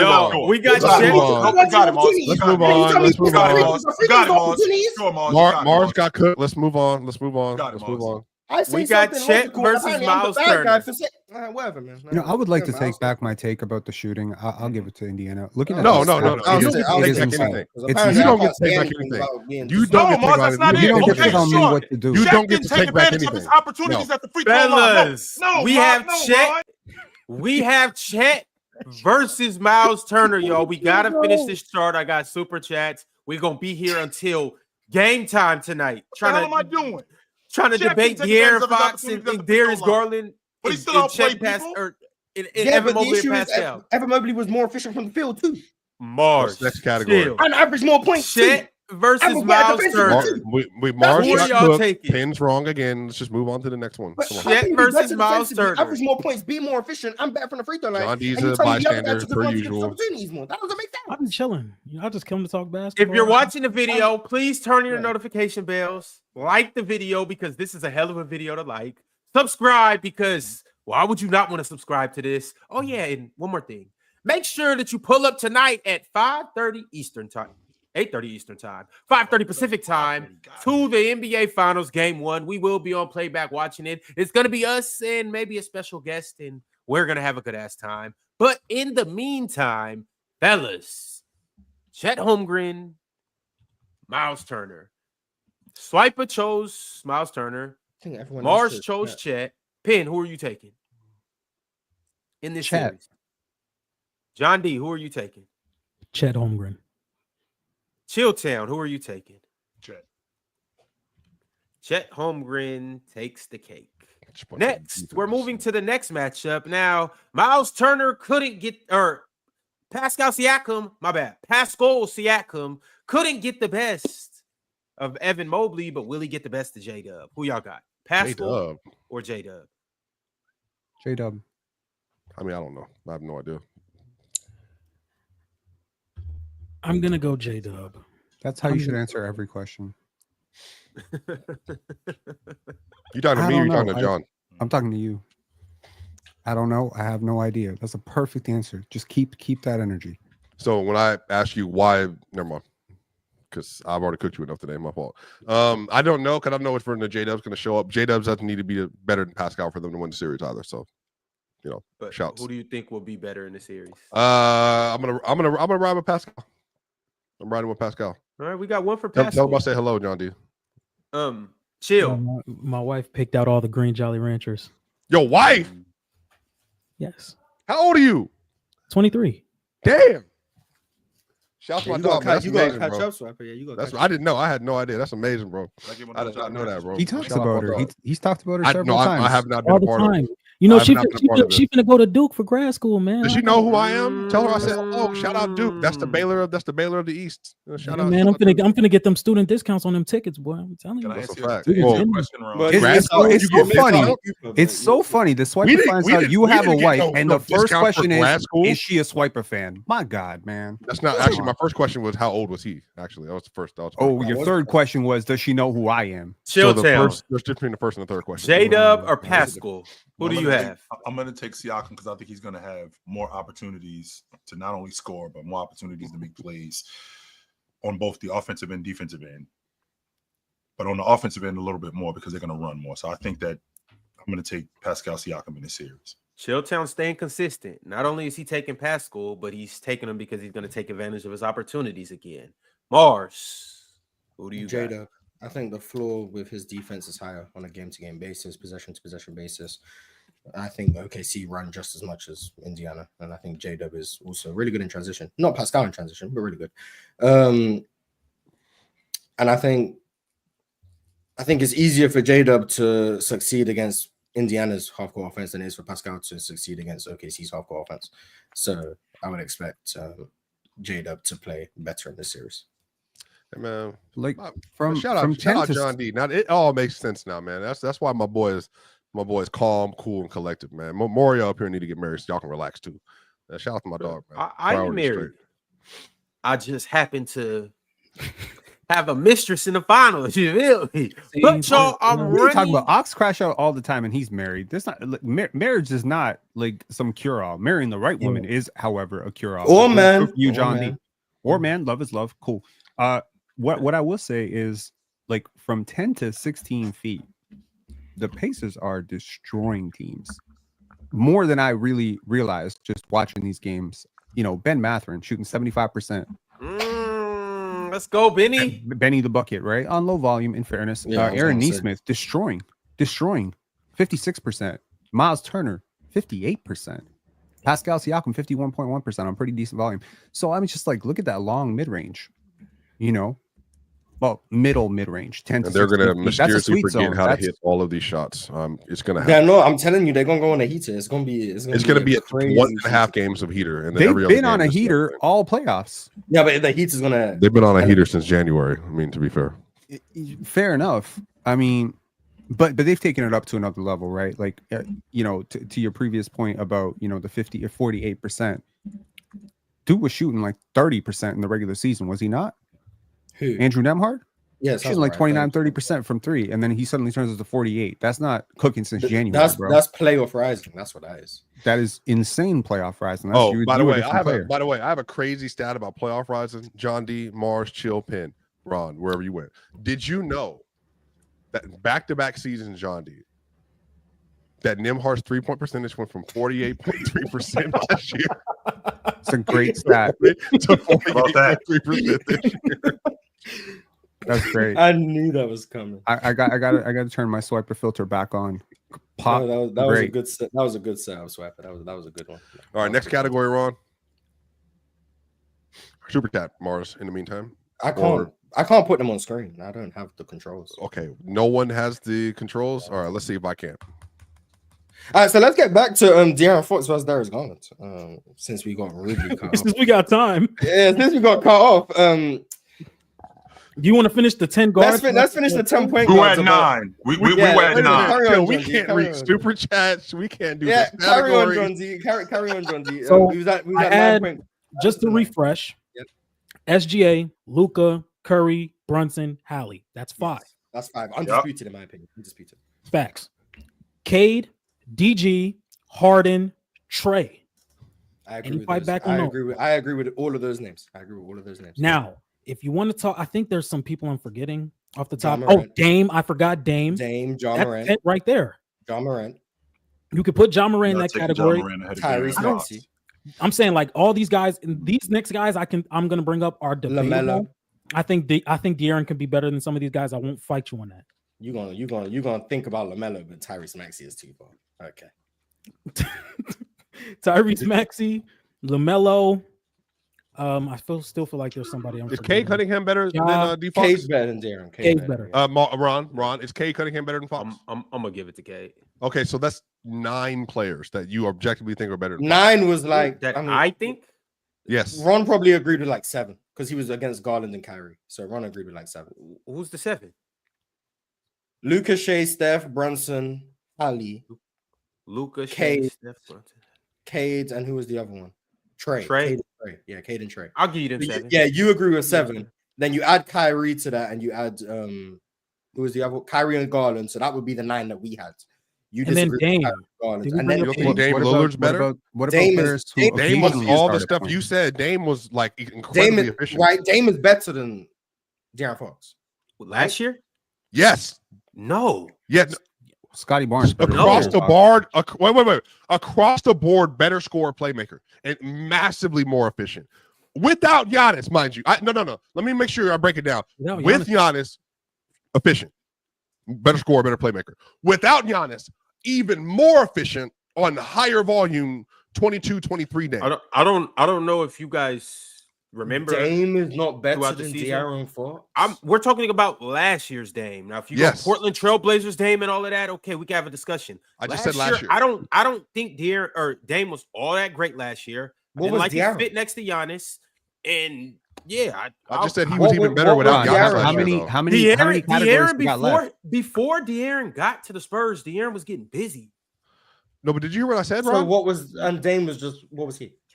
Mid? What do you mean? What was he? Nah, Dame was. You cool, could have made an argument for all NBA Dame earlier in the year. I made the argument. Hold on. Whoa, John. Oh, Mars. Dame averaged more points. They averaged the same amount of assists. Same amount of rebounds. Dame averaged more assists last year. Dame averaged 0.3 less steals. He was more efficient across the board, except field goal percentage. All of the impact stuff leans Dame. And then without Giannis, Dame went back to being Portland Dame, like a 50, 40, 90 player without Giannis last year. And Dame also played one half of the court. He did. Dame is a bad defender. And he also played one half of the court. He did. The issue is I don't know what defense did the you saw Kings from have a De'Aaron good Fox. defense? That's the issue. Am I missing don't know what something? defense you saw from De'Aaron. Was their defense good? The thing about it was whose? No, the Kings defense, but De'Aaron was not playing good defense this year. I don't understand. He was not a good defender this year. He was better. I won't argue that. He was absolutely better on defense. He's always better than Dame. Always. De'Aaron existing is going to be better. Always better than Dame. But De'Aaron did not have a good defensive year. But Mars, and then the other end, the offense with Dame was better than the offense with the Kings and Fox by a margin, like a significant margin. Why does that not matter? I'm gonna just take these 3 scenarios, and I'm gonna say, with De'Aaron Fox instead of Damian Lillard, the Bucks are a much better team. Much with better. De'Aaron Fox instead of Darius Garland, the Cavaliers are also a better team. And then lastly, if you take DeAaron Fox and drop him in the NBA Finals in place of Kyrie Irving, they don't win the series, but they get another game or two. Oh, nice. They losing in all three scenarios. DeAaron Fox is better than those 3-point guards. Hey, take it how you want to. Do what you will with but Ron, I guess for me, how are you James. just able to say things and then because you believe them, there's like no real pushback? Is that the way things work? Push back. You've been pushing back this whole But time. you're getting cleared across the board. Let me even ask you this. Chill with me. Ox with me. Hey, Ox up here with me in spirit. No, Dame. He is not with you on Dame Lillard on DeAaron Fox. He's off the Fox train. He left it. He's not at the station anymore. Ox thinks DeAaron is better than Kyrie.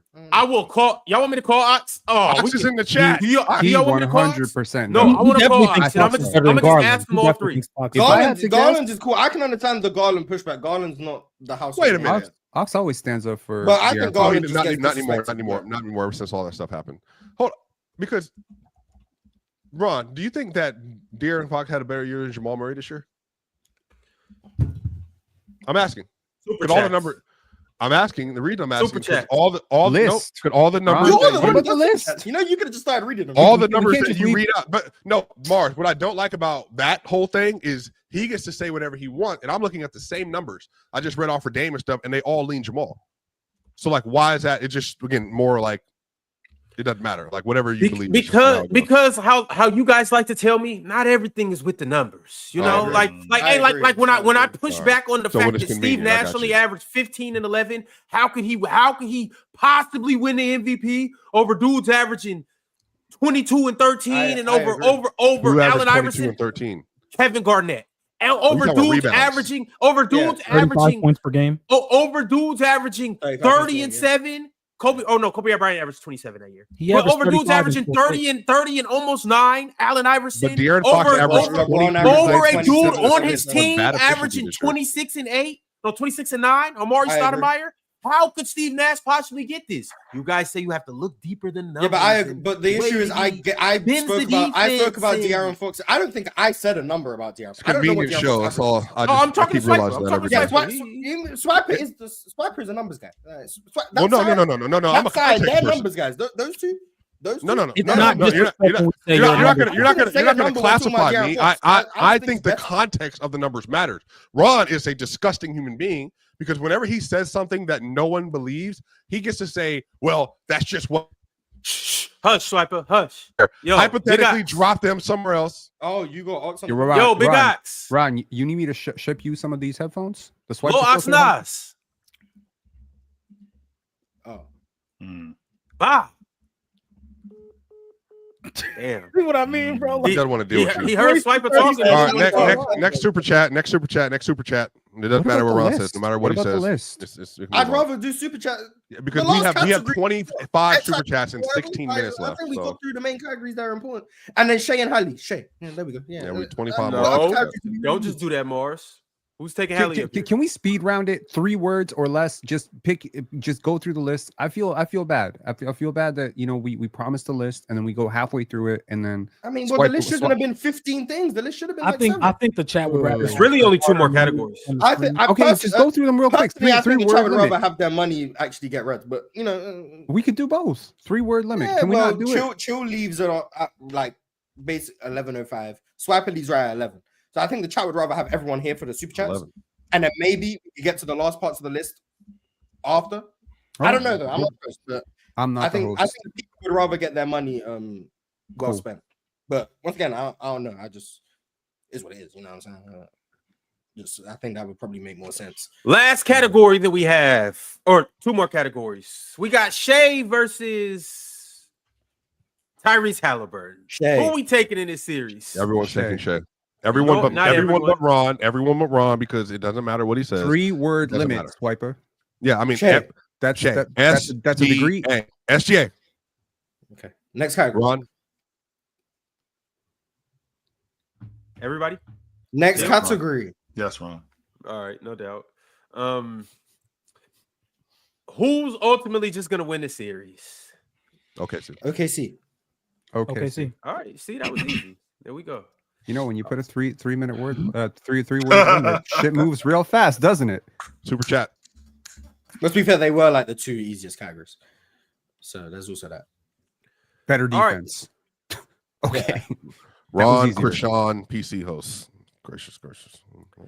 All right, y'all. Randy Ballin sent through a $25 super chat and said, Broom sales never been higher in OKC. That's all I got. That's funny. That's great. Yep, great. Thank you for the $25 super chat. But does Randy Balin know about this amazing stat where Andrew Nembhard is shooting 48% from 3? Does he know about that? That joke was funny 10 minutes ago. It wasn't funny when you said it. It's not funny when I said it. Yeah, Swiper made it kind of funny. Hang on. He set it up a lot better than you just did. You kind of just went up the corner. My comedic timing is a little bit off. You did it. That was a Denzel Valentine shot, but Swiper like he. Oh my goodness, Valentine! Yeah, so it was the setup made the shot. Really. All right, we got another $20 super chat from Adab Smith. Adab Smith said OKC will sweep the Pacers. Blah blah blah blah blah blah blah. Thanks for the super chat, Mr. Smith. Nah, but he said OKC will sweep the Pacers. Both teams are similar, but OKC is a better version of them. Pacers had favor with starters, but both the Cavs and the Bucks getting hurt. Pacers overachieved. Nesmith gets into foul trouble when who's guarding Shea? Nembhard, Nesmith. If the refs decide to suddenly just start calling all those chippy fouls, OKC would be in trouble. So you admit that? No, I look. I like to shit test my own hypothesis. Obviously, I walked into this. I'm like, OKC clears, OKC, and a lot of people saying OKC. Vegas is saying OKC. So I try to imagine a situation where Indiana could win, and I'm like, what would it take? I think it would take a historic effort from Pascal. I think it would take the shooters to stay hot. And I think it would take a third thing, which would be, I think OKC would have to shoot them in their foot, shoot themselves in the foot by going double big lineup. I think they would have to play iHeart and Mark Daigneault would have to see it not work and be stubborn and just stick with it. I can't wait to serve these dudes tonight. Y'all better pull up the playback. I can't wait to smoke these fools. I'm rooting tonight. for the Pacers tonight. I am rooting for them. Over under is 9.5, Ron, for a playoff finals game. So you got the over, you got the under on that. Obviously, I really want the Pacers to take game 1 just so we can spice this up a little bit. Me too. Like I know Ron gonna be here tomorrow talking about Pacers in 5, and I'm his face gonna be painted yellow and blue. Like I promise you. And then if Highly averages 11, 7, and 7 in the series or something, he's gonna say, "Well, he did his job." Ron, you're gonna be on the stream tonight, right? Yeah, it's gonna be me, you, Chill, and whoever else decides to show up. I know I'm gonna be there. Bring the wine coolers. You're gonna need them. If I Chill, what's going on? Do you remember Ron? No wine coolers for Ron. No wine coolers for Ron. Can we do the super chats?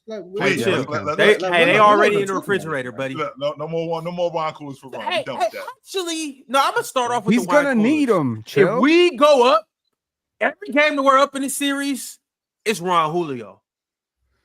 As long as it's even or we losing. Hey, wine coolers. It's dry Julio. It's dry Julio. Nah, it's wine coolers. Dub host. Dub stands for wine. But let's get into it, y'all. Pimp named Slickback said, also, I'm sick of you NBA fans. Y'all don't want big markets, small markets, super teams, homegrown teams. It seems like people are going to complain all the time. It's always going to be something, Pimp. It's I always think you're talking about Jason Mackey. How is Indiana homegrown? They traded for literally all of their main pieces except for Andrew Nembhard and Miles Turner. Well, I don't think he was saying that Indiana's Miles homegrown. Turner is the only one. He wasn't saying that Indiana's homegrown. Nemhard's homegrown. Jarris Walker homegrown. But all the other guys, they traded for him. Pascal was, I think what they mean by that is like you traded for Hallie, like probably predicting that Hallie had a lot more potential than what he was getting out in Sacramento. I think the Thunder can say the same thing with SGA. Like SGA feels like a homegrown player, but he was drafted to the Hornets and then traded to the Clippers. And then Hallie feels like a homegrown Pacers guy. Like when it's all said and done with Hallie and SGA, it's gonna feel like these guys played for the Pacers their whole career. Nobody's gonna remember like the season that SGA played for the Clippers or the season or maybe 2 it was for the Kings. Yeah, they may not be homegrown, but I don't know. I just feel like people say, oh, these rings hold more weight because because Kobe was drafted with the Lakers or Magic stayed with the Lakers or Dirk's ring with the Mavs. I think it feels the same way with these two. Well, let me ask you this, John D, really quickly before we move on. With this kid that played for the Toronto Raptors, the point guard, Lowry, is he any less of a Raptor because he got traded and he played there, 8-9 years? No, he got shipped from Memphis to Houston, then to Toronto. He was there. Yeah, it's all about where you end. It's always about where you end up at. I think it's where you make your impact. To be honest, I think it's where you make your impact. If Giannis gets traded to the Spurs and he never wins a championship, he's retiring as a Buck, not as a Spurs. Yeah, Luka gonna retire as a Laker. No, Luka will always be a Maverick until he wins like multiple championships in LA. Yeah, Real Madrid legends. Sure. All right, y'all. Wait till Luka's all said and done.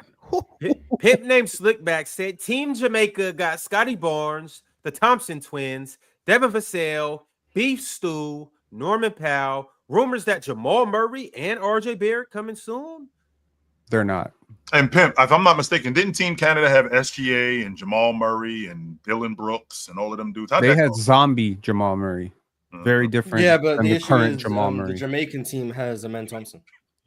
Scotty is beastly. And really quickly, to Swiper's point, just so you know, Swiper's lady is a professional salsa dancer. I'm single, by the way. So she was what? Swiper's former lady was a professional salsa dancer. What happened to the hand from New York? And I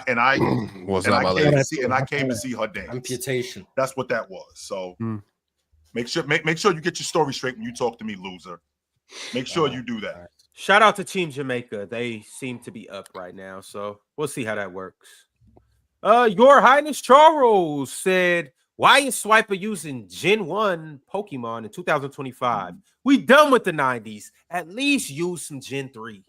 Yeah. Everybody had a Pokemon era. No one. I know nothing about Pokemon besides Pikachu. No one remembers the Gen 2, Gen 3. The peak of Pokemon was the first Gen 98 when you first opened up the show and you had 4 options. And there's really 3 options. You can get a blue, red, or you can get a green. And then if you're Ash, you have stumble upon a yellow. So there was the Game Boy system. Well, that was the original and best era. See, me, I was a comic book, Pokemon card collector. You know, maybe I grew up on Pokemon. I loved Pokemon when I was little. Yeah, I know nothing. Yeah. Well, y'all was chasing Pokemon and playing games. You know, I still had a better athletic career than you. So now what? Who's a better athlete right now? Me today, right now. Ron, how many push-ups could you do right now? Faster than you. You're not. I'm stronger than you. I'm quicker than you. That's what I'm saying. Now I bench more than you. I squat more than you. I do more pull-ups. I literally have learned that Ron is the type I'll beat you in an arm wrestling contest. Whatever he says, that is the way in his brain it goes. Hey, look, I'm up 1-0. I'm up 1-0. Hey, Ron, do this for me real quick. Mars, am I up 1-0? Do this for me real quick. Superchats down 100. That's all I know. Look at this. This is some nostalgia for you. Pokemon. See that? Come on. Pokemon Stadium. And also. What? Oh, I know Pikachu. I know him. Oh, yeah, there you go. Mars, you gotta so I never had a Pokemon, card collecting, whatever, but I did have an entire N64 phase. And I grew up in government housing and I never got to get all the video games that I wanted as a kid.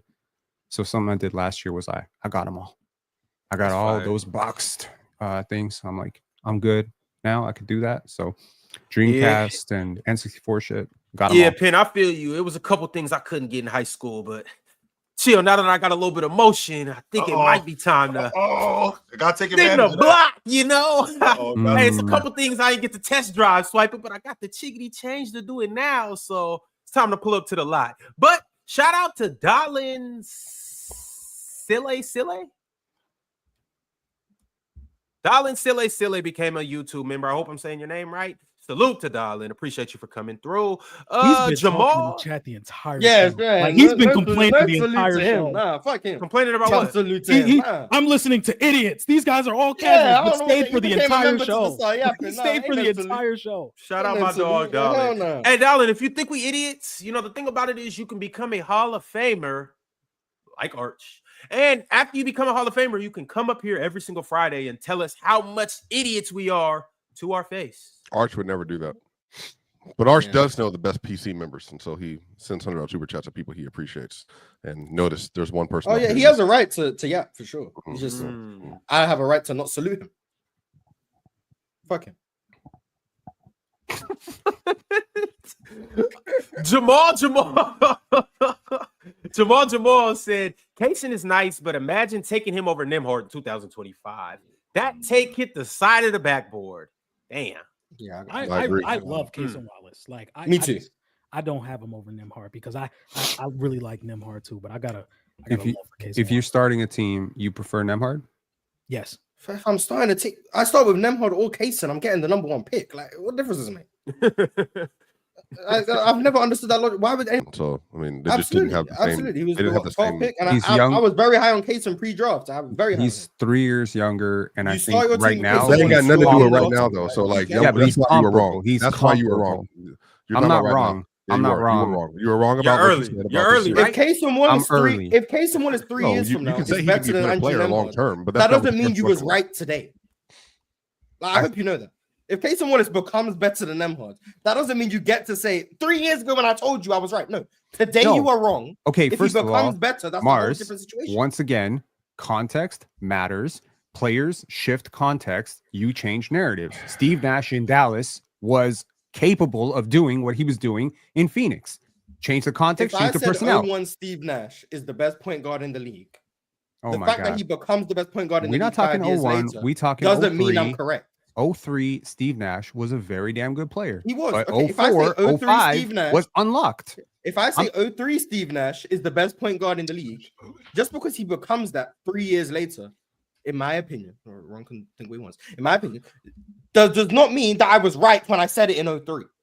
That doesn't mean I was right. That just means I was wrong at the time. He became what I said he was 3 years ago. Bro, Pascal Siakam with the Raptors was not really running in transition. He was like a half-court ISO demon, and his efficiency was tanking. He wasn't a great three-point shooter. We stuck him in the corner. He shot 17% from three. So if you were trading him as Indiana, you're projecting that in your system, you're going to unlock him. This is the way basketball works. That's why I said earlier when you brought this up that he was a two-time All-NBA player. How did he do it? It was a lot through isolation. It wasn't playing off the ball. Right now, he's very connective. He's actually embraced playing the way right now, the way he's playing. He's a lot of catch and shoot, is a lot of opportunistic post-ups, and a lot of transition. That's his gift. He went away from that in his last few years in Toronto. And honestly, like, you have to project. If you're Indiana, you're trading for him. You're seeing a guy being used one way. Pascal be that transition guy before in 2019. Look, what I'm saying is what you see on the court is not the full spectrum of what a player is doing or capable of doing. So right now, for instance, the Raptors traded for Brandon Ingram, right? BI does not cut.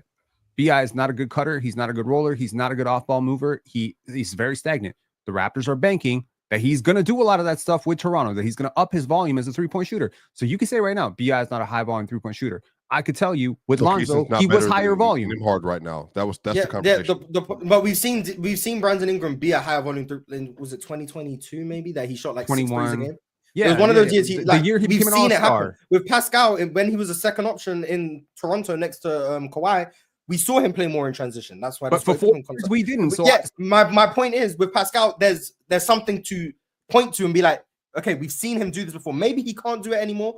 That's Indiana placing a bet on him. They do it. Yeah. They bought low on Pascal because the asking price was low because he hasn't been doing the things he's done for 4 years. But Indiana bought into it because they'd seen him do this before. And was like, in our system, we can maybe unlock this again. What you're doing with Cason Wallace is saying something he's never done in the NBA is something that he can do in a different situation. That's different to saying someone who did this a few years ago could get back to it. That's a completely different once again thing. Identical to the logic we used early in the preseason when we were ranking the coaches, and I told you Jordy Fernandez, and you were like, he's never done in the NBA.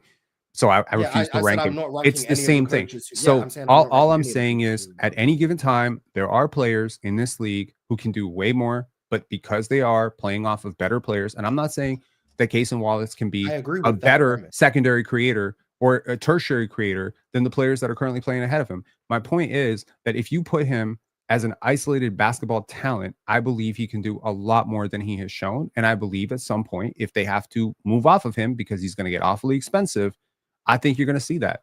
And so you won't be able to say, oh, he just developed pull-up jump shooting. Better than Luka in 2018. I was wrong. And then he eventually got better than Luka. That's not the same thing, because SGA was in the context that he ultimately grew into. He just got better at a lot of things. Cason is a role player right now. Just like OG is a role player. OG, like if I use OG as a fifth option, and then some teams like, no, wait, I could use him as a second option. I mean, you're wrong, but you're banking on something showing up that hasn't been present.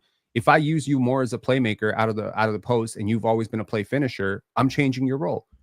You know what I mean? Like it was like the Draymond thing when Steve Kerr came in and used Draymond over David Lee, he changed his role fundamentally, right? He gave him playmaking responsibilities that unlocked him.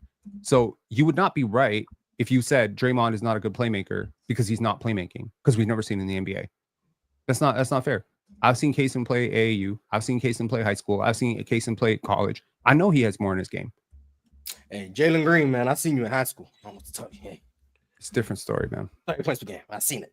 All right, y'all. London Ford became a YouTube member. Shout out to London Ford. Killer Predator 00 said, in the words of Ox, boo this man, Ron. Send him to hell. That was about. I assume that was about Penn, but it was that portion that's so of the wrong Penn to just assume that portion of the Penn booing was about when he said that the Pascal Siakam and Hallie the trade thing. That's why I assumed, but yeah. I doubt that was about you. I don't know what they're doing. I don't. No, the super chat came right at that point, so I remember when it came in. I thought it was going to be read at that point, but with Ron hosted. Okay.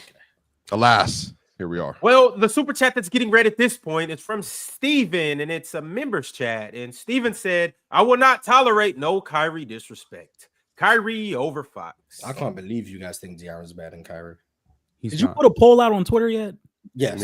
Okay, I knew you would. Swiper's running the Garland's poll. I'm running a Dame. And people are taking Fox, by the way. So I just because you're bad at polls. Kyrie's winning the poll 88% to 12. And Damian Lillard's winning the poll 78. No, those are bigger names. Garland is a lesser name. Yeah, that's why you're bad at polls. I chose the polls wisely. I chose a basketball poll. You, sir, wanted to be. I argued that Kyrie was better than DeAaron Fox. Next super chat, that Dame was better than DeAaron Fox too. Darius Garland is a lesser name than who? DeAaron Fox. Well, Kyrie, yeah, but they're all lesser names than Kyrie. No, De'Aaron Fox has had a larger name than Darius. On the Pacers in 6, Ron, you feeling that? Are you feeling the Pacers in 6, No, Ron? he doesn't. No, I got the Pacers in 5. Pacers in 5. All right, okay. It's Chris John sent through a members chat and said, "Chill's bad takes have made this a great episode." That's what that was about the. It was a good episode today. I do agree. It was good. I was explaining the layout of how offense would be ran, and he said, "So they're not playing 2v2," and I'm like, I didn't say they wouldn't. It's just they can, load up. Your Highness Charles said, one of these days, Chill kind of reach through the screen like a cartoon and choke Mars out with these comments. Mm-hmm. I know OG getting sick of this kid. What did I do? You didn't do anything. I was just confused. I just feel like Evan Mobley's performance in the playoffs is getting understated because his team got destroyed. Like, I think Evan Mobley was better on defense than Pascal in that series. And offensively, I think he took advantage of the opportunities he got. I just think he didn't get enough opportunities. And that comes back to the fact that I think they had a shooting guard who decided to try to take over the game every opportunity. Did Pascal get more opportunities? More opportunities than Evan Mobley offensively? Yes, he did. He got more opportunities. I think Evan Mobley did more with his opportunities for the most part. Now, Pascal had some huge games. And some games were blowouts. So, like, the numbers obviously aren't just entirely reflective of things. Mm-hmm. So, I factor that in as well. I just think Evan Mobley's performance in the playoffs again understated. I think Evan Mobley played well. You guys know how I feel about Evan Mobley. So as you were saying, Ron, if you can construct anime or cartoon animation or whatever, I will pay you to come up with the animation of Chill ripping through the screen, reaching up, grabbing Mars by the neck and giving him that Bart Simpson. Not AI. Ron, I please. think you're the first guy he going for. Hey, even me though. We already on there. He's like, hey, I know this your man, but I'm putting hands on him when I see. We boxing. As soon as I see Ron, it is on site. But can you actually draw it and not do AI, please? Because this is terrible. All right, y'all. I'm actually running a poll. I want to know who you guys think Chill's most likely to choke out: Mars, Chill, Ron, or Swiper. Mars, Chill. Yeah, he might choke himself out. You never know. I'm not going to choke myself out. Killer Predator 00 said, "Where do you rank Kobe all time?" So I saw this chat come up, and I was like, "Damn, I better have a really good answer." So I would like to give you my top 15. Is that cool? So you go 15. Oh, you're giving us the top 15 now? Oh, go ahead. Okay, number 15, Dr. J. Okay. I think that's number 14, Arvydas Sabonis. All right. Okay. Yep. Number 13, beat Arvydas. Nikola Jokic. Okay. Beat Jokic. Number 11. 12. It's 12. Wait, 12. Will Chamberlain. Okay. Number 11, Hakeem. Okay. That's interesting. Number 10, Kobe Bryant. Okay. Oh, Okay. He made the top 10. Hey. 9, Steph Curry. That's right. Okay. 8, Shaquille O'Neal. Okay, that's fair. About the range. Okay. 7. Bird. Okay. 7. Yeah. Kareem. That's Okay. 6. Duncan. 5. Okay. Magic. Okay. That's interesting. Okay. Bill Russell. You lost me. 3, LeBron. 2, James Michael. 2 and 1. Jordan at 1. I actually don't hate that. I don't hate that at all. I do think it's interesting that Larry hate it. Bird was Step better over than Kobe? Magic at their apex, but it doesn't matter. What? I mean, I can stopped have listening after 9. I can have a couple grievances with the list and not overall hate the list. Like, No, yeah, it was a pretty. There's a couple things I don't agree. The bonus was but insane, but it was a pretty. Yeah, I told y'all a couple of years. I told y'all a couple of months ago. I was rewatching a lot of Kobe tape because the analytics hate Kobe. So I wanted to go back and watch it, and I tend to mistrust my own memories of players because I was a kid when I was watching memories them. of memories. My memories of memories. Memories do change. I mean, I don't know why Ox hated that point so much, but it's true. Like memories do change, and I wanted to go watch it with my 2024, 2025 vision. And Kobe was a demon. Kobe was great. I got some good film. I'm gonna be watching this offseason, man. We could have an off-season conversation, Ron. Bird was known to be better than Magic through Apex. And all right, chill. Doesn't matter long. Later, fellas. I'll see you tomorrow. All right, chill. Workout time, Ron. I'm gonna send you to workout so you can go get it. So you can get your bird chest up. All right, y'all. I'll see y'all later, bro. Peace. All right. Naptown said 06 Wade, best performance I've seen in the finals. I don't know if I could really argue that. Who did you have at 7 again, Penn? Larry Bird? Yeah, I'm pretty sure it was Larry. And 8 was Shaq. Curry, 9 was Kobe. Steph. Yep. Okay. Thank you. You running a poll for this? I'm just gonna post the top 10 on my Twitter and see what people react.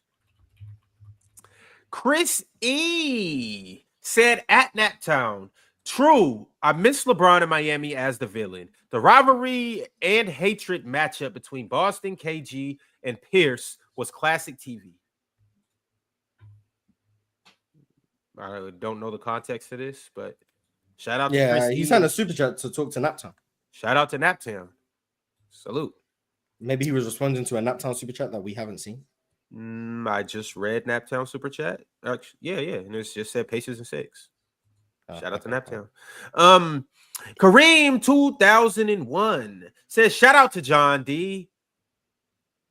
He just made my day. Best panelist. Dub John D. Appreciate you, MYK. Appreciate Is that because he got married? Maybe.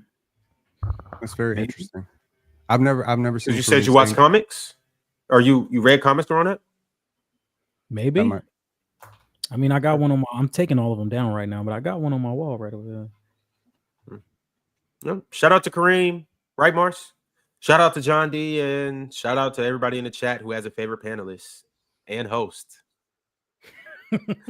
Andre Q said putting Fox and Kyrie talks is nasty. In that game 3, Kyrie had about 35 and Luka fouled out with 3 minutes. So we should have got 2 back-to-back.